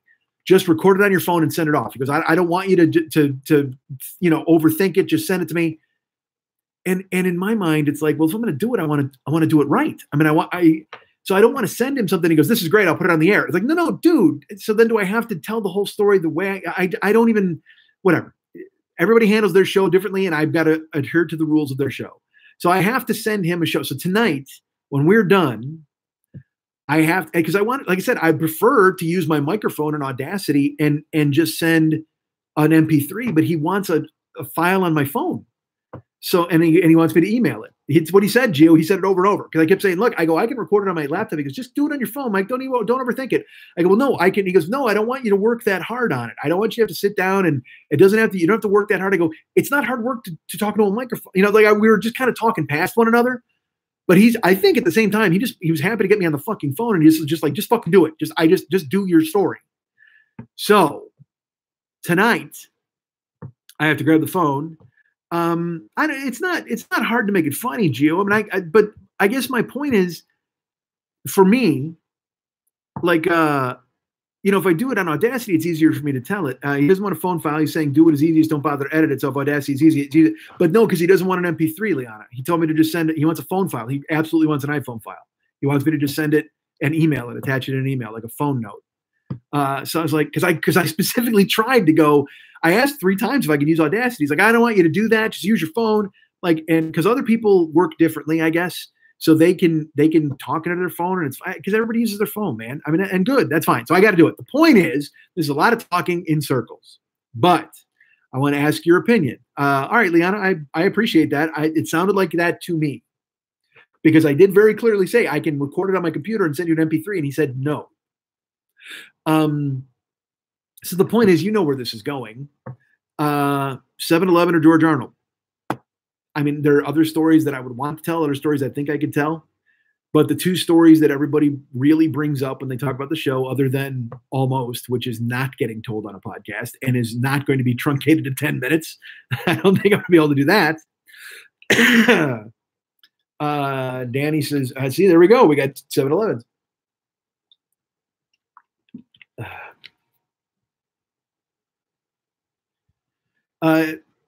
Nah, Gio, that's not how it is, man. He's a cool dude. He's really nice. It's just people do things differently. So I will tell you true disclosure. Like I was leaning toward George Arnold. I was the shower story. I was leaning toward the shower story because I think that's a 10 to 15 minute beat story that I can tell. But I think 7-Eleven gets more attention. I'm gun shy on 7-Eleven because I just did it in Seattle. And people felt bad for me in the story instead of seeing how funny it was. Like they felt badly for me as a guy, and they were like, "Oh," and I'm like, "No, this is funny that I fell asleep and they robbed the store." And everybody's just like, "Nah, we feel bad for you." Let's see. Well, Manny, I agree with you. The shower's a great buildup, but that's the thing. It's 10 minutes, 10 maybe 15. When I tell the shower story live in a venue, the tension is so great. Like everybody, they're just frozen because they can't believe from the time the garage door opens all the way through when she's upstairs and I'm in the shower. I've seen people like this, like they're too tense. And I love that. I don't know if I can bring that to life in 10 to 15 minutes. You know what I mean? Because because I go there for the whole day before and I'm there by myself and I live. And then the second day I come back and somehow I trick Chuck to let me back in, all that stuff. 7-Eleven is a pretty quick, self-contained story. You know what I mean? It's like, let's put it this way. I told 7-Eleven at Bridgetown for an hour. You know what I mean? I lived in it, in and out of it, all that kind of stuff. But but I also told it in Seattle for 20 minutes. I mean, I can do the beats on it pretty quick. All right. So I've got 1, 2, 3, 4, 5. Matt chooses shower. Manny chooses shower. I got 3 showers. I got 5 7-Elevens.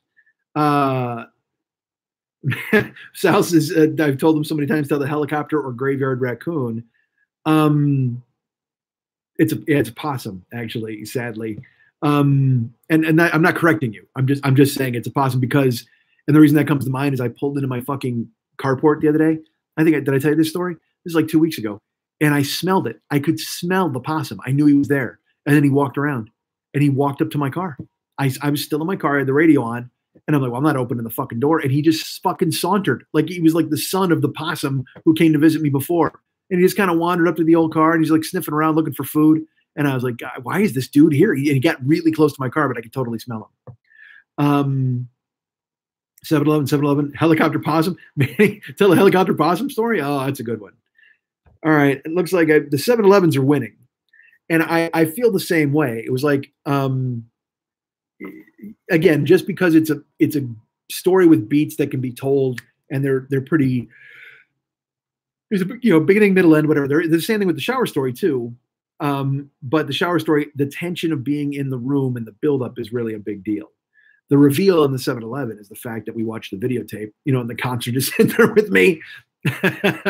As I still think of it, it still makes me laugh, even millions of years later and telling it this many times, just to think of them watching the videotape and having all the cops just. Terry wanted to fucking kill me. Oh, Marcel, these are all spoilers. I'm so sorry. Year 4. No, I think 7-Eleven's before that. It must be. Um, Danny, I don't know. I'm not going to say the name of the podcast until I record it, because here's the thing. I could send them the video and they could just go, yeah, nah, you're not for us. So I don't want to do that. All right. So 7-Eleven, sporadic. Yeah, dude, that shirt was the best, right? That was a great ass shirt. That shirt and my Skull Pie shirt are like my two favorite fucking podcast shirts. Along with On Red Boy, on that Golden State Warrior. Goddamn, all of our shirts. Mex does a fucking great job on our shirts. Still in year 4. Sorry, Marcel. I apologize for being that guy. 7-Eleven is strong. Either's great. You're setting yourself up for a guy half your age who likes you about story structure. Yeah, Gio, I'm really not setting it up for that. I mean, and the guy's not half my age either, I don't think. Let's see. Jill wants a shower story when the guy stole your crunchy scrub. Oh, dude, fuck that guy. Hi, Jill. I don't know if you're watching. Good to see you. I hope your ankle's feeling better. I had that graphic somewhere. It says Casey Murphy. Leona says go with 7-Eleven. All right, you agree with Gio? Oh, and the guy telling me the story structure. Well, no, when I record the damn thing, I'm gonna record it the way I record it, and he might just go, yeah, this isn't for us. Because I'll tell you what, it's funny. Like when I did Storyworthy with Christine Blackburn and Hannes Finney, I loved it. I had a great time, and I told the story about picking up the hooker outside the In-N-Out Burger and having to give her the ride to Denny's. It was the Father's Day story. But it just didn't translate. I mean, because you know why? I sat in the room with them on either side of me, and I told that story into a microphone, and it just felt different because it's kind of, I mean, it's what I do, but it's not what I do, to just kind of tell a straight story. Although there are people who wish that I would just tell a straight story and not fucking talk nonsense, which I totally get too. $200, the phone version leads to exactly what you said, where he tells me it doesn't work. Well, look, when I did fucking Risk, Ken was, is it Kevin? Kevin. He was really cool, but he was another one who insisted on hearing the whole fucking story before I went on. And I get it, because again, it's his show. Here's something I totally, this is funny. Did I ever tell the story about Kevin? He kept sending me a release. Because people have asked me, they're like, why are you not on Risk? Why haven't you done Risk again? And I'm like, I think it's because, all right, I shouldn't say this. Kevin's a great guy. When I did, let's see, hold on. 7-Eleven strong. Jill wants the shower story. I agree with you on that. Gio's keeps, again, with the gaslighting. I don't get it, buddy. The Hobbit story or the Sopranos set story. All right, Paulie, I remember those. Casey, I would like that. Thank you. There you go. Sporadic. Look, we're bringing people together. 3 years ago, I worked at a gas station, fell asleep in a cooler in the back, and was woken up by a cop. Aha, Seth. See, that happens. I'm sure it happens more often than not. The good news is nobody fucking killed me. They just fucking stared at me and stole shit. Send him a set of bull stories, ask him which one he likes, because that's not what you do. Because you leave it open to me, I'll send 5 demos of 5 different stories. That's the thing, is I'm bad. That's one of the reasons why we're at this point where I didn't answer him for 4 months, because I didn't want to think. I want to make the other guy pick. It's a trait inside of me that's bad. It's the thing that was bad even with marriage. I told you, Karen and I would go, where do you want to go eat? I don't know, where do you want to go eat? I would let her pick just so I could go, I hate this place. It's just so fucking dumb. But it happened. I had to admit that's who I was. So if I can't, I can send him one, and if he doesn't like it, I'll pitch the other, because he likes me. Look, I'm not painting this guy as a villain. This dude approached me and said, I like you. You're funny. I want your story to be on my show. What do you have that works? Now it's on me. It's not his fault. I'm the one who has to pitch a story. So I would prefer to give him a 5-minute pitch and then tell the story later. But he wants to hear the whole story because he wants to make sure it's got an arc and a beginning and an ending. Because look, I'll share this with you guys too. Now, because stand-up is this weird fucking jungle with roast battles and all this bullshit. Well, now there's storytelling shows. And what that means is all these fucking failed stand-ups have become storytellers. So they show up and they tell some bullshit story about getting in, at a grocery store, they got into an argument in the frozen food aisle. And it's just a stand-up piece that they've put bits in about meeting a guy. I mean, it's like, I wanted to go to the Moth, you know what I mean? And I wanted to go, I tried to get out of the Moth before, remember? And I wanted to get booked at different places. But like all these storytelling shows, because everybody's like, you should be doing every storytelling show in fucking LA. And I'm like, I kind of should. But the problem is that's what all the comics do now. They all do the storytelling shows. So I can't go in there and be I'm nothing special. I mean, I'm nobody different. It's just all these other people are doing the shows. And I know that sounds ridiculous. If I got the opportunity, I think I would prove that I was different and I could do it. But because a guy like this he's a gatekeeper and it's his fucking show. So he has to make sure that somebody can actually tell a story with a beginning, a middle, and an end and not just jerk off on a microphone. Hi, we're at 1 hour and 15 minutes of me jerking off on a microphone. He's not. Gio, we got to stay. He's not the villain. This guy wants me on his show. He's a good fucking guy. You're very nice, Michelle. Thank you. You're super cool for saying that. And I love it. I love doing it.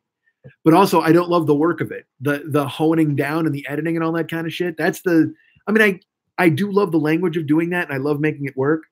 Yeah, right. See, Geo, you're exactly right. That kind of shit is nonsense.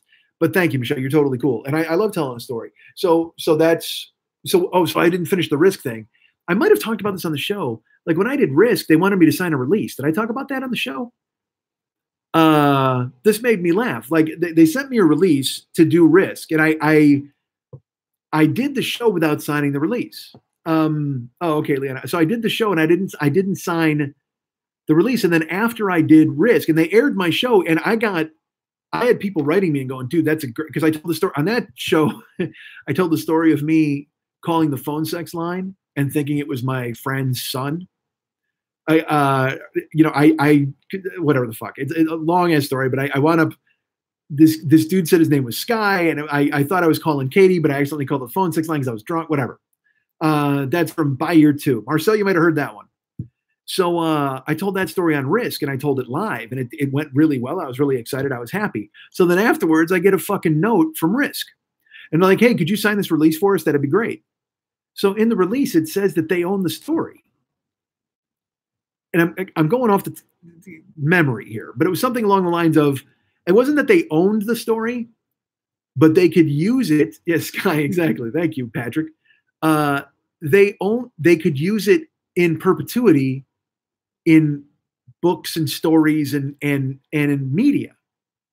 So I wrote back and I go, look, no, this is my story. I mean, you can't put it in a movie. It's my story. And they're like, well, no, we would never put it in a movie, but we just want to make sure that you sign this. And I'm like, well, no. If I'm signing this, it gives you the right to, it says in all media for perpetuity, like you own my story. And they're like, no, it's still your story. But it just gives us the license to use it. And I'm like, no, we want to, I was trying to explain to them, no, what you're saying is you own the content. Even though I lived it and I told it on your show, you now get to use it in other forms of media. And I didn't know. So the way I interpreted that was they could take the actual narrative and, like, if Kevin wanted to, he could tell that story later as his own. I'm very hesitant to sign anything that says they own something I did. I've had this problem before with stand-up when I show up and they're like, hey, we're filming you. Go ahead and sign this. And I'm like, well, don't film me then. They're like, what do you mean? We're filming you. And I'm like, yeah, no, that's okay. And they're like, no, it's just a release. And I go, why would I release my material to you? I don't know who you are. You own a camera. So fucking what? I mean, if I'm doing a show that I'm booked for, it's a different story. So here, the reason I bring this up with Risk is I remember it got, I don't want to say nasty, but very much like, you don't know what you're talking about. Sign this. Like they kind of came at me like that. And I was just like, I mean, look, I'm not signing it. You're very nice and thank you. And so I don't think they've ever put me in a rerun. I think they put me in a best of one year. And because I got an email, flood of people who heard it and they liked it. And they were just like, wow, you should be back on there. But they would never have me back on or have me do the live show because of the release thing. But the reason I bring this whole fucking thing up, they just released like an album or a book. And in it are the stories people have told on the show. And I mean, maybe they're paying the people. I don't know. But when I saw that the Risk album or DVD or whatever it was came out, or the book, a book with like risky stories from risky people or whatever, but he's listed as the author. It's like with Kevin, and I was just like, so look, I didn't do any more research than that, but in my mind, I think I made the right decision. And that, look, is my story good enough to make a book? Who fucking knows? I don't know what they did. I didn't look at the other stories, and I'm sure they've got Nick Kroll telling 5 different stories as 4 different guys. I'm sure everything's fantastic and they don't need me, and that's fine. But when I saw it and I saw they put out a Risk book with stories like from the show, I was like, well, that kind of, I felt justified a little bit in my decision making. Let's see. Well, that's how I feel about it, Matt. Marcel knows it. Matt says, he gets where I'm coming from. I got to protect my content. Thank you. I think so. Protected for what? I don't know. I mean, I have no idea. I had a treatment for a TV show I wrote a million years ago for the whatever. Oh, who cares? That would make more people see your story or read your story. Because Sal, because they would own it and they would profit off of it, and I wouldn't. That's how I don't care about free promotion. I do it. I've done a show for 11 years. I've been a stand-up comedian for 27 years. I don't need free promotion. I need people. If my show's free every week, so come listen to it. You know what I mean? If a guy puts out a book with his name on it and my stories in it, it doesn't say go to Mike Schmidt's podcast. It just says he wrote a book, and I'm. It's like, I did the Comedy Film Nerds book. Okay, I wrote 2 chapters there, but that was a deal because they were my friends, and I wound up getting paid for the chapters and stuff like that. I got paid for my work. I didn't get paid to be on Risk. Maybe there was a deal where he paid people who were in the book. I don't know. Look, I'm talking out of school here. And honestly, I should just fucking erase this and stop fucking talking because Kevin's going to see it and be like, what the fuck, dude? Because I don't know how they handled it. I have no idea. I just remember at the time having a little back and forth where they wanted me to sign this fucking thing. I even talked to Lily about it. I go, do I sign this? She goes, well, I mean, if you do, you're giving them the permission to use your story whenever they want. And I was just kind of like, yeah. All right, so there you go. I'm sure it's fantastic. He may have paid people to be in the book. I don't know. See, this is a bad thing. Well, Patrick, again, I should also stress this. I had no problem with Kevin. Kevin was the coolest guy. This is always the issue. You deal with the guy who wants to do with this podcast. He's a cool guy. Kevin's a cool guy. It's when you get into like Gio will tell you this. Like when I did Adam Carolla, Adam was great to me. He was cool, and Allison was cool, and Brian was cool. But there's a whole outer office of people who might not be cool, who might be trying to get you to sign something, or might be going, "Hey, why are you here?" Or it's because they're the arbiters. They're the ones to keep you at arm's length away from the star. The star surrounds himself with, because like I'm the talent. I should have people. I should have a cadre of people who keep you motherfuckers away from me. I don't, however. So instead, I wind up engaging you via this.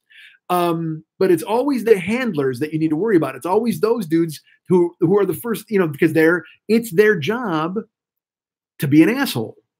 To go, hey, you got to sign this. Well, no, I don't. I don't have to sign this. No, yeah, you do. You got to sign it right now. Why the fuck do I got to sign? Who are you, by the way? Who's Ben? You know what I mean? Like, I don't know who Ben is. I came here to do Adam's show. I don't know who the fuck this guy is. There is no Ben. I made up the name. Kevin's the best. He was a really super nice guy. Again, he was great. Thank you, Ruben. Again, I don't think he is or he isn't. I don't know. Again, I speak. I should have just shut the fuck up. This is the problem, man. Because now you guys all think I'm a fucking idiot for ripping him and doing the fucking show. And I didn't mean to do that. $10 for Manny Mo calling me the talent. So now this will get back to him or get back to somebody else, and it's gonna wind up because this is another thing. Like when it's like when I did the show and that one dude was like, "Hey man, you should come to my college and give a speech about weight loss." And I'm like, "That'd be fantastic." And then the next week on the show, I made fun of the college, and then he wrote me a note and he's like, "What the fuck are you doing, man?" And I'm like, "What? You've listened to the show forever." And he's like, "Yeah, but you made fun of it. Now the guys who run my college are gonna listen to it. They're never gonna let you fucking come out here." And I'm like, I wouldn't do that. Campus Mike would be totally different. The podcast Mike, if I came out there, it would be an uplifting message about comedy and losing weight and all that other stuff. And he's just like, yeah, but you've I don't know if I had them in a naked dog pile. I don't know. I did something dumb, just like I did here, where I just did dumb shit that's going to live fucking forever on YouTube, and someone's going to see it, and I'm going to get a fucking email, and everybody's going to be mad at me because I don't fucking think. So, all right. So that's the deal. All right. We got 25. We got 19 likes. Manny Mo, you said I'm the talent. You're very nice to come through with that. All right, we got to wind this up. We're at $1:23. I think that's more than enough time. I'm sure, and I'm sure everybody's like, Mike, we want to go watch football in the 2019 Game of Thrones premiere. That's going to be tonight.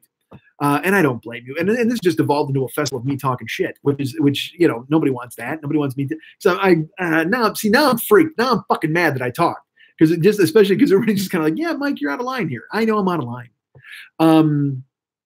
All right, so the point is there's a podcast this week. I'm in Toronto next week. We're going to live stream from Toronto. I don't know when or what. I'm hoping to live stream the actual show. Campus Mike, the pipe.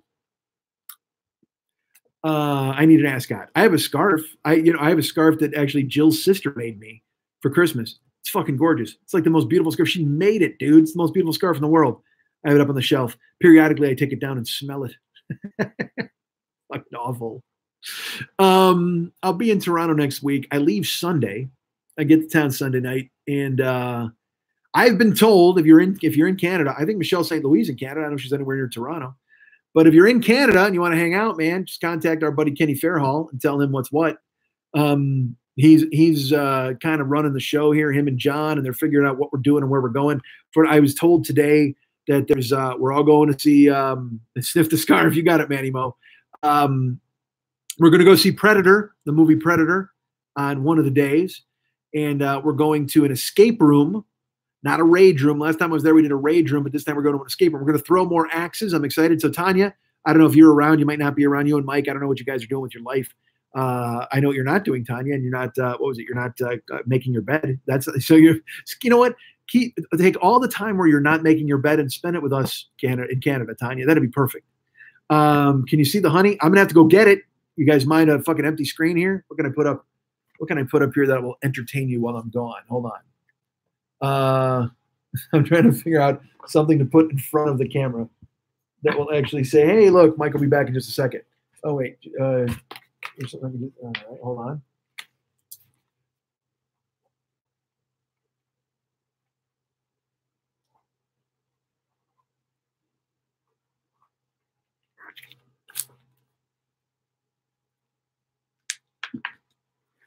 Oh, damn, it's not high enough. Damn it. Nope. Fuck.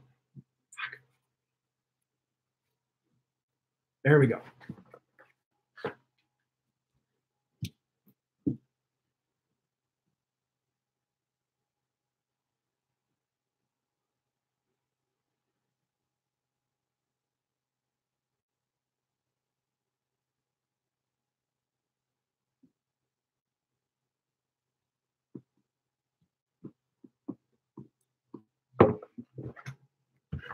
The worst live stream in history. All right. I could have, right? After writing that whole fucking thing, Liana, you're totally right. All right, let's put this here and put this here. It dawns on me now that you might think that Mex did the label for the honey and that's what you want to see, and he didn't. It's just a jar of honey. It's like literally a plain jar of honey. So it could be a lie. That whole story could be a goddamn lie. You have no idea. Let's see. What about more interesting things I found? Oh, you know what, Sal? I have a couple of interesting things that I found. Oh, they're all in the other room though. God damn it! I have to set the sign up again. Let's see. Chuck, do you say your honey on? Chuck may have bailed because we're down to 27. He might have been one of the guys who took off. All right, so I will show you this really quick. This is the jar of honey. I mean, it's like there's no label on it. I apologize. I have no idea, and I shouldn't do this over my laptop. That's probably bad. But it would have been these. Would have been jars of 40-year-old boy honey with a Mex label, and we, I talked to Mex about it. We were going to design a label. It was going to be fantastic, and everybody would have gotten a jar of this for supporting a certain level of the Kickstarter. So this is what this is. It's a jar of honey. What will there is one thing I will show you that I fucking found. Hold on, I'll be right back. God damn it. Do I have to put up the sign again, or you know that I'll be back in a minute? Oh, this is the 40-year-old boy honey before it's in its final form. I'll be right back.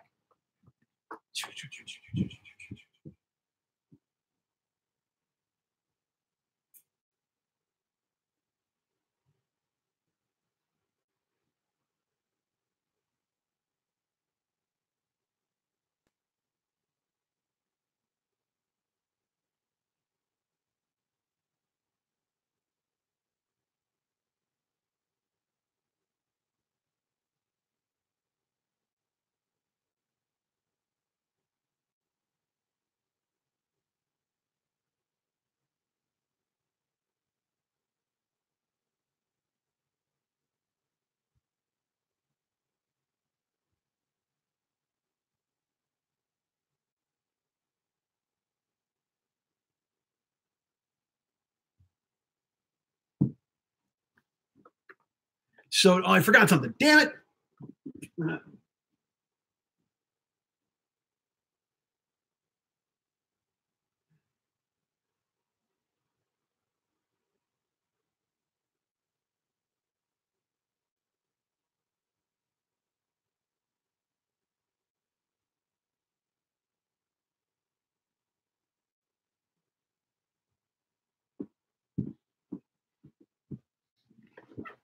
All right, my apologies.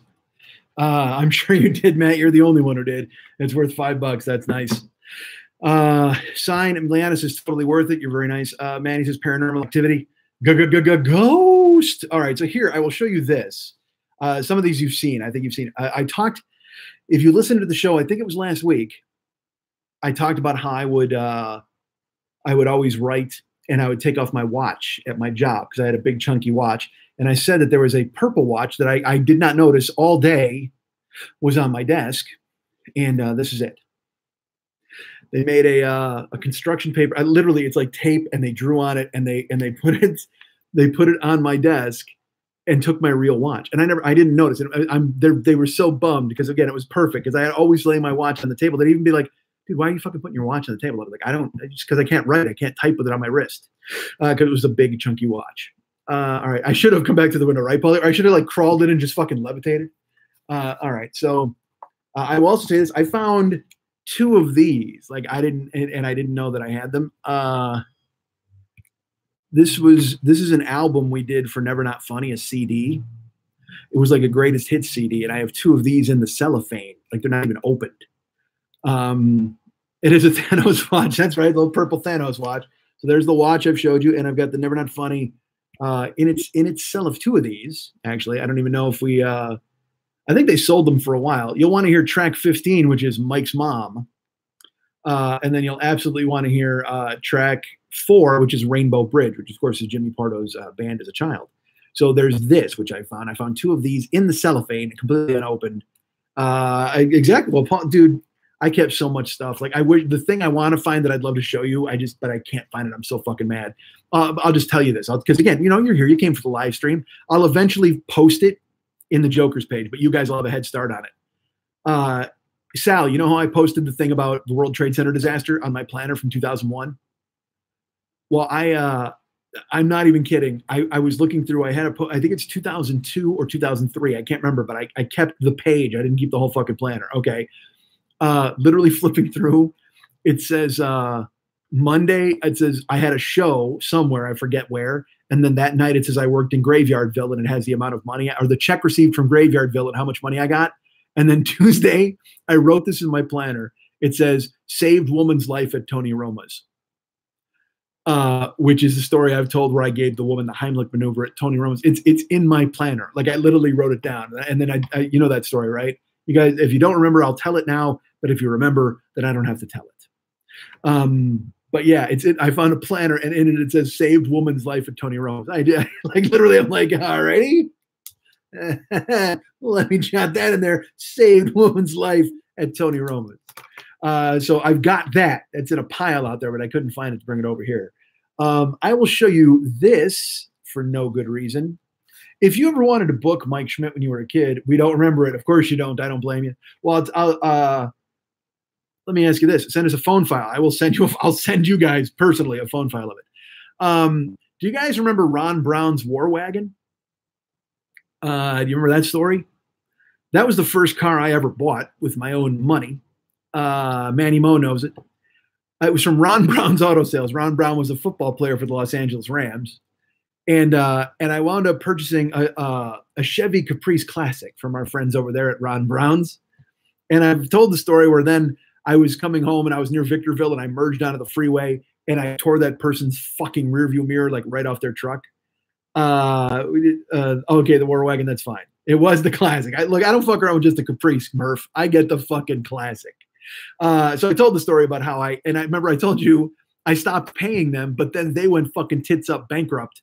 And because one day I just got in the mail, I got like paperwork and I got this.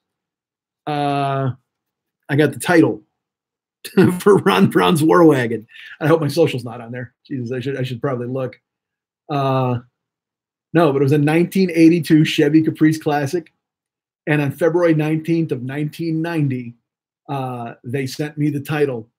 That's right. It's Michael Glenn Schmidt at 1548 North Highland, Orange, California. There is the title for Ron Brown's War Wagon. And yeah, because again, I didn't pay for that car. I basically got that car for half price because I never finished paying. They fucking went bankrupt and then they just mailed everybody their titles. I guess I got my title. So I owned Ron Brown's War Wagon, even though I didn't even fucking pay. I stopped paying on it and got it because they fucked me on the finance, whatever the fucking long story. The Ron Brown Battle Wagon. There you go. Good for you, Drewy. Byzanski's here. All right. So this is, I will show you this because why not? This is, if you wanted to get booked as when you were doing stand-up comedy a million years ago, you would have to send a package. So you would often have to send a videotape. And I told you, I have a million videotapes of myself doing stand-up. And if I ever get those digitized or whatever the fuck, you guys will see them. And then everybody will laugh at my Run DMC shirt and my mullet and my Zubas and every other fucking thing. But you had to put together a resume. So you'd put together a resume and then you would put it on, like your headshot or whatever, and you have to mail it out. But I wanted something different. I always wanted to stand out a little bit. So if you were going to book Mike Schmidt, I had my resumes printed, and then I was like, here's how dumb I am. I had my resumes printed, and then I was like, I have a better idea. Here's something I want to do. So if you booked Mike Schmidt, Sal, trust me, there's Zubas, they're lurking. I've got a videotape. But if you booked me, you would get this resume. And I know you're thinking to yourself, Mike, there's not a lot of work there. It doesn't look like you've done a whole lot of travel. It doesn't look like you've done a lot of stand-up comedy there. Well, of course, because you have to go like this. You would open this resume. Oh, look who's in there. There's your boy. And then you would take that out and you'd see, oh, look what's right here. And that would be, I wanted a resume that was a folder that held my headshot. So you would open it up and you'd pull out this.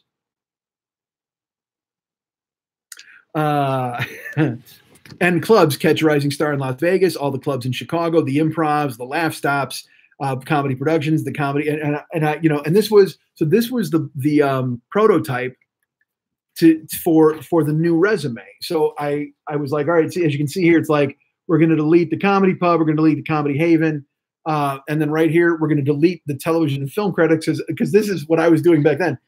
I was on campus live for Saddleback Cable down in Orange County, Hoffa, major motion picture, and then Laguna Heat, HBO film, because again, you're just trying to fill out a fucking resume. It's a lot of white space to go. It's a bold move when you've just been doing stand-up for like 5 years to go with 2 pages to fill. It's bad enough to fill up 1 page, but to go and try to fill 2 pages, that's amazing. Awards: winner, Orange County Comedy Competition; winner, Lake Tahoe Comedy Competition; first runner-up, 5th grade spelling bee, failed to capitalize September, parenthetical. Biography: Michael Schmidt was born in Chicago, Illinois, now makes his home in Los Angeles, California. He's a prolific writer who has contributed material to Jay Leno and fills his own act with sardonic, topical humor. There it is, right there. There's the biography, Sal. That's what I just read for you.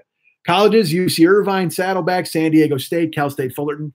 But here was my brilliant idea, because as you know, I fill my own act with sardonic, topical humor.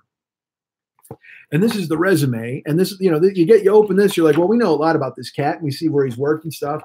But here was the idea I had that was gonna make me stand out from everybody else. Because I did topical material, right? But I wanted them to know exactly what kind of topical material I was gonna do. So look, you see this guy, you're like, well, that dude right there, we got to book him anyway off the headshot. But let's take a look at this resume.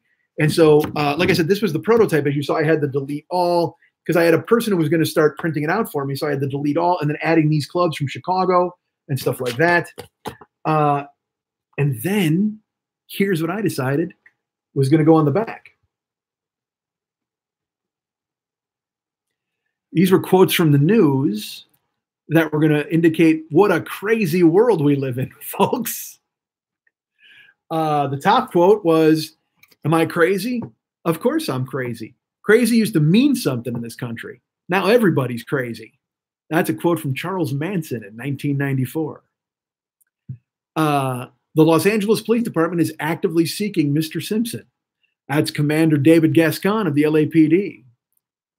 Go, OJ, go. Citizens alongside the road as double murder suspect O.J. Simpson drives past. Like, I read these and I cringe. I cringe at how fucking self-important and weird they are. Why me? Why now? Anybody know who that quote's from? Paul, you're very nice, but it would cost me almost $400 to ship them because there's a million of them. That would be Nancy Kerrigan in 1994. If I choose to run, I have no doubt I'll win. Dan Quayle. There's a quote from Dan Quayle on my old resume, ladies and gentlemen. I don't think any parent could love their children more than I do, and I would never even think about doing anything that would harm them. You know who that's from? Susan Smith in 1994. That's right. I was going to put the quote from a woman who killed her 3 children by pushing her car into a fucking lagoon on the back of my resume to show how edgy I was and how I would talk about anything on stage. Great idea. And then the bottom quote, which you can probably see right here, because this was my wry commentary on all of the previous quotes. Here we are now. Entertain us. Kurt Cobain, 1991. I think he said it all for all of us, ladies and gentlemen. People are leaving in droves, and I don't blame them. This is just me showing a stupid fucking resume. I apologize, Sal. I mean, I don't know if that's anything good or bad or whatever you wanted to see. I can show you my passport photo. I mean, I don't know what the fuck else you want to see, but we got people to take off though, so that's good news. So there you go. I got cellophane, I got Ron Brown's War Wagon, I got Purple Watch, and I got resume and old school headshot for you guys. So that existed. I found, like I said, I found old check stubs from fucking commercials I did. I found all sorts of stuff. Well, thank you, Paulie. I'm glad it was fun to see. And again, like I said, you're very nice to Albert. Leona says, clap, clap, clap. Sal says, that was great. You're very nice. Oh, Patrick says the resume was nice. You're very nice. And also, I don't mean to sound like a baby where I'm like, oh, boo-hoo, I showed you this. I'm just like, that's me thinking I'm silly. Even though you do like those things, and I totally get it. Like if you wanted to see this, if you were like, Mike, what's this? And I was like, oh, well, this is my past last year where I went to Canada to go see Second City at the Improv with my buddy Ken when I flew to Toronto last year. Or if you wanted to see this over here, what else do I have over here? I've got, here's my performer from Los Angeles Podcast Festival pass. One of them, because I performed every single year, which they won't be having it again. Oh, wait, hold on. 2014 LA Podcast Festival, along with my my wristband, which I enjoyed having. I save everything, dude. I don't fuck around. I save everything. Here was, and then here's 2013. I have that from LA Podcast Festival. Here was the AM/FM Fest where I got an artist pass in 2013 when I performed there. Dudes, I keep all my lanyards. I keep everything. I don't do enough cool stuff to destroy the cool things that I get. So I like keeping things. I like having things that remind me that I've done stuff or I do stuff or I will do stuff in the future. You know, it's a nice thing. And I'm glad that you guys care and want to see that kind of stuff. Amusing. It was amusing, wasn't it, Jason? Show us more. Sal, see, because I don't want to leave this desk because, I mean, I got to look, because now I got a jar of honey. Oh, I'll tell you this. My fucking dudes. You want to talk about rebirth and shit? My Fitbit's dead. I charged it and it won't recharge. It completely ate it. I don't know if it's been a year or not, or if it's past warranty. I got no clue. We're watching you talk to us from your bedroom. Of course, you want to see and hear anything you want to share with us. It says nothing about you. You know what it says? It says you're the fucking coolest. And it says that I cannot live without you guys wanting that stuff. And I thank you so much for being cool and stepping up and wanting to see those things. Because again, if you don't want to see those things or you don't want to hear me talk, there's no point in me talking. And then it's just, because I'll tell you what, I'd be doing this in my bedroom for fucking nobody. Instead, I'm doing it for 20, from 25 to 35 people. And that's nice. You guys are really nice. Pearl Jam stuff. I don't, I have the wristbands from the shows, stuff like that I went to. RIP Fitbit. Exactly, Matt. That's one of the reasons why I haven't entered all the walks. If I leave again, I got to resurrect the sign.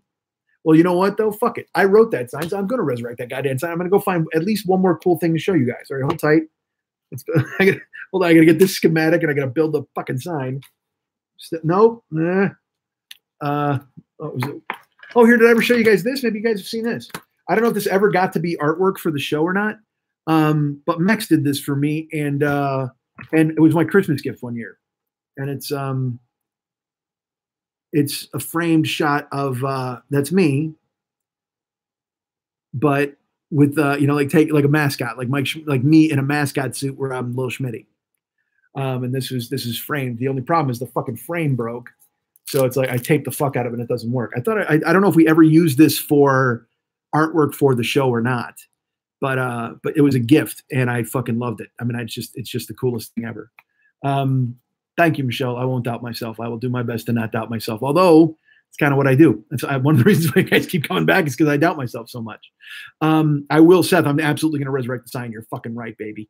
Well, thank you, Patrick. I'm glad you enjoyed those. Seth says yes. Matt says this is fun. Does David still use zip drives? Paulie does not, man. He's that whole interlude, the fucking Schmitty Christ Superstar, was built in GarageBand. The fucking dude knows how to use it. He knows how to use everything now. He does not use the zip drives at all. Cool, awesome, sweet, beautiful night. You guys are super cool. It is really beautiful, right? Hey, Tommy Packner's here.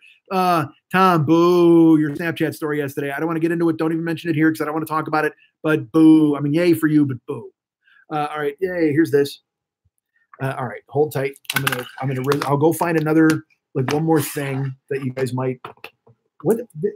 Hold on. I'm sorry.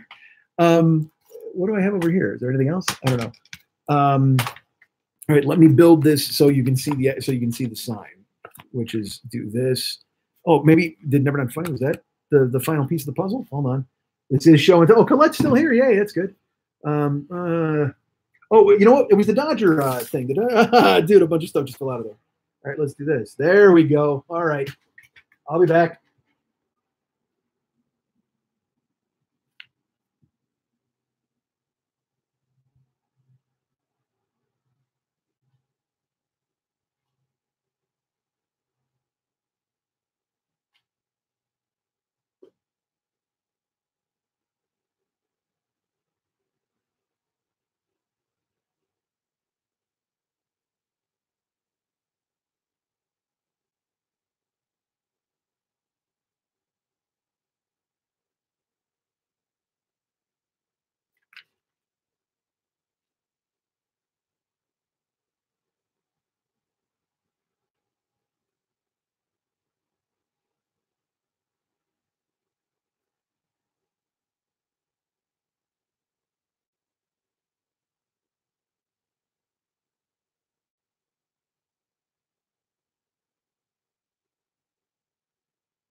Was that 1 minute? All right. I apologize. This is long. You guys might have bailed. My closet door might have moved. I don't doubt that, Matt. TW Music may have hidden under the bed. Who knows? This is a mess. I apologize. This is going nowhere, and you're very nice to pretend. We're up to 24 people. That's good. Mex does all the music for the show, and he's been doing music forever. I mean, he's been in bands for a long time. He was in, I have albums from bands that he did before, but I'm going to show you these two tapes. He invented a band called the Crazy Cats. I've played a couple of songs on the air from them. He doesn't want me to play them because recording levels, recording stuff was so bad back then. It was terrible. But, it doesn't mean I didn't save them. So the best part is whenever I would get like because I lived far away. I didn't live in Chicago. So I'd get an envelope from Mex, and then I'd get this, like this right here, which was the Crazy Christmas Cats. And it's Mex and my buddy Brian and our buddy Jeff. And on this album, it's got Santa Claus is Coming to Town, Jingle Bells, Winter Wonderland, White Christmas, and they just did straight ahead versions. He did a Christmas album at his house. He's like, yeah, I'll just do a Christmas album for my friends because why not? But then look at the artwork, dude, that he puts on there. It's just because he's a machine. He's just this is like 25 years old. That's old, but I have that thing. Hello, Andrea. How are you? It's nice to see you. Ken says insert game show music here. And again, by the way, if this is boring, tell me, man. I will fucking stop. I don't want to drag you guys into deep water here. If you're just like, yeah, Mike, this is fucking really crazy at this point. But I will show you this one really quick.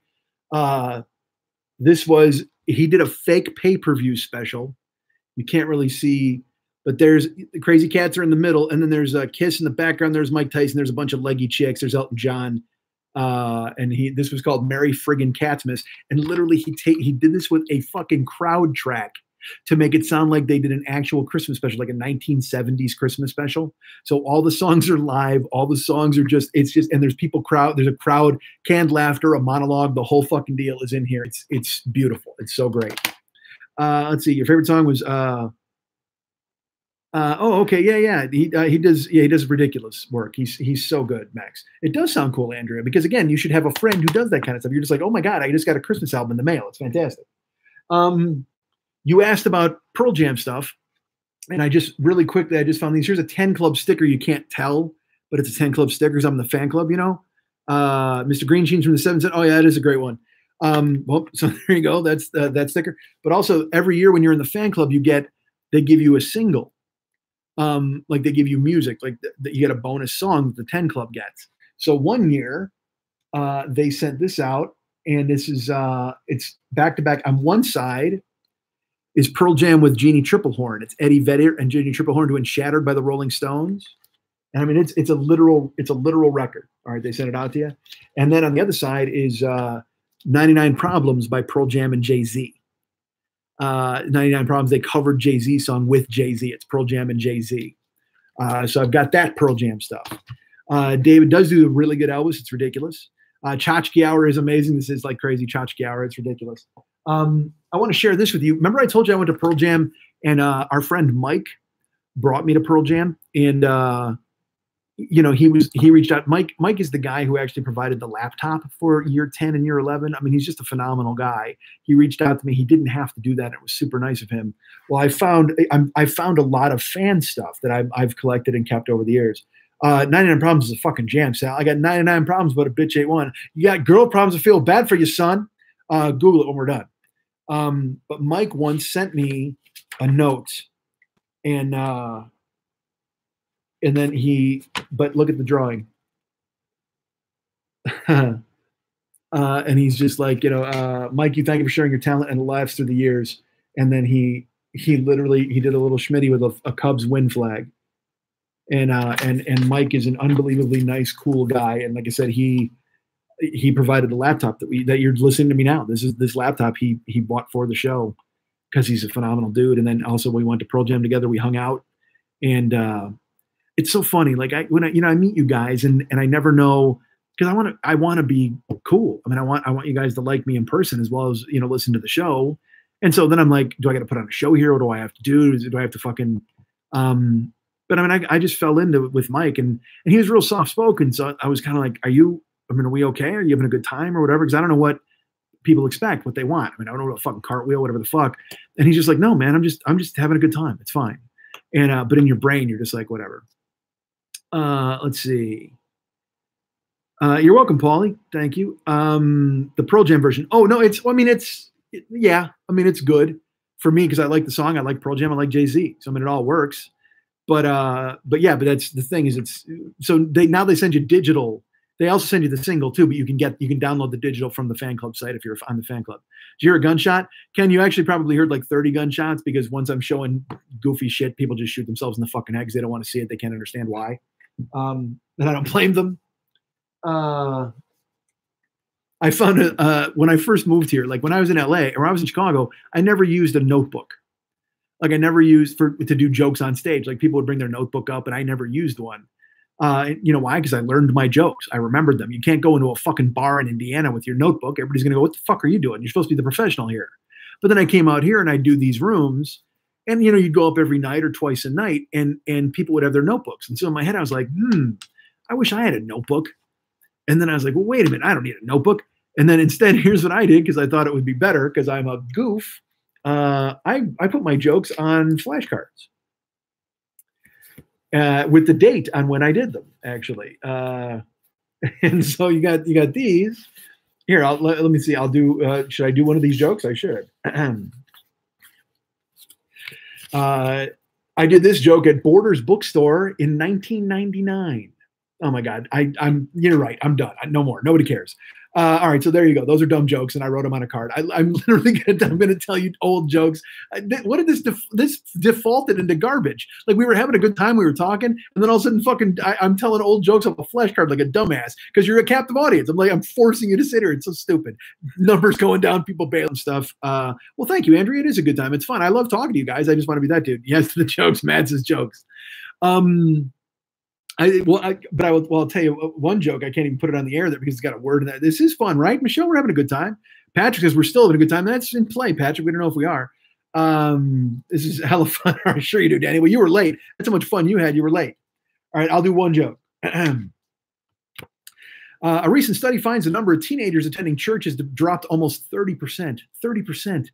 Pope John Paul II says the youth of America find church boring. Really? Well, let's start at the top. I mean, the Pope's not exactly Gene Simmons spitting blood and breathing fire up there. I'll tell you what, if you got an old guy speaking Italian and wearing a funny hat, you got to liven things up. At least give the guy a monkey and an organ so he keeps my attention. Hi, that's me and a joke about the Pope from a million years ago. I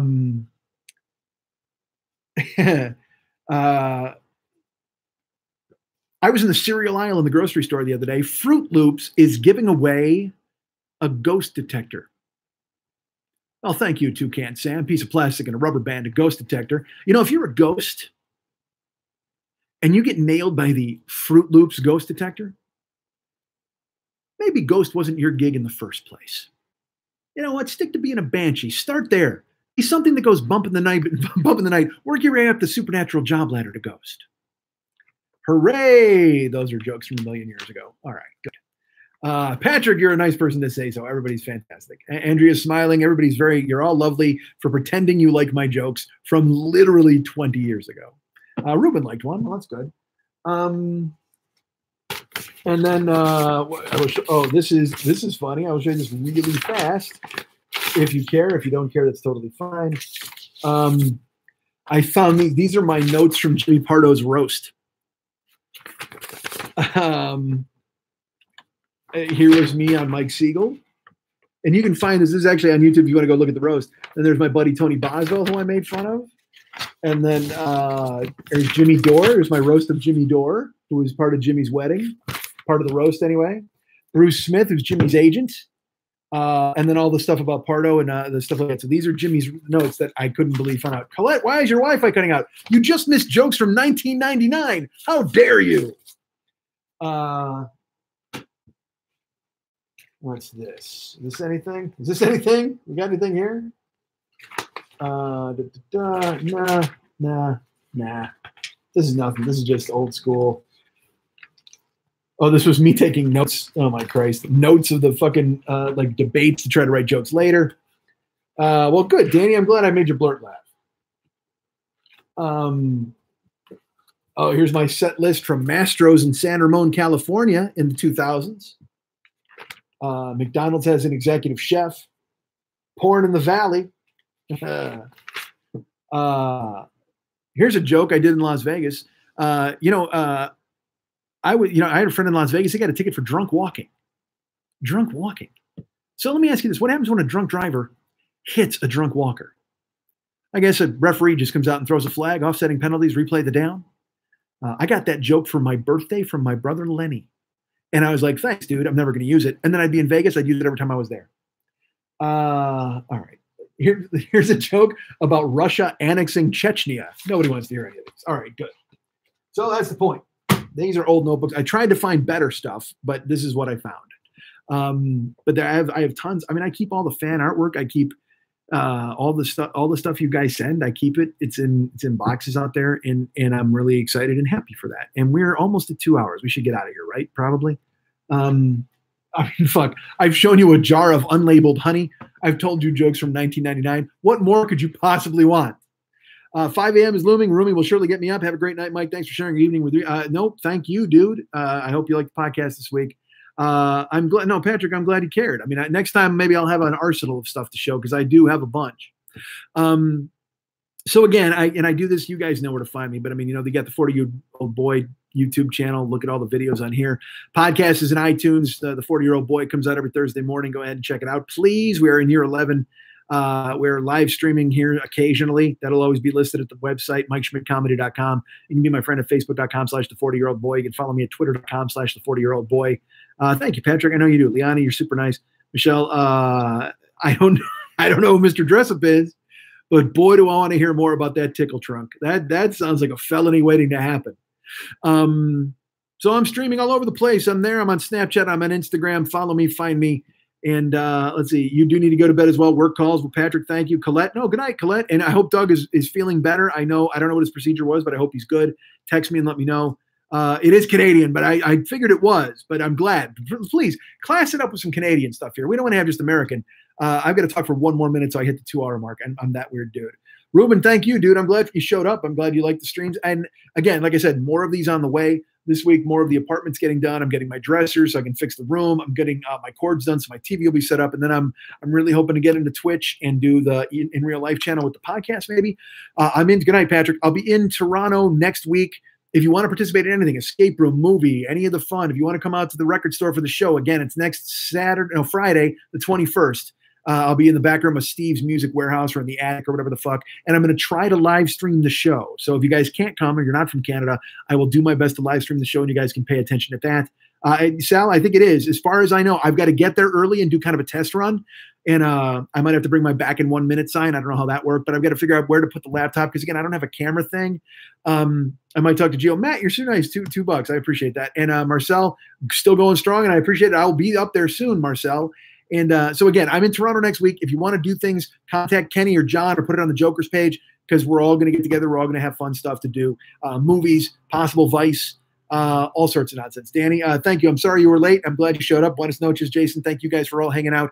And you guys, again, thank you. As long as you're listening, I'll keep talking and I'll keep doing these live streams. And I want to do more and more and more. And I hope you'll always be here for them. All right. Thanks.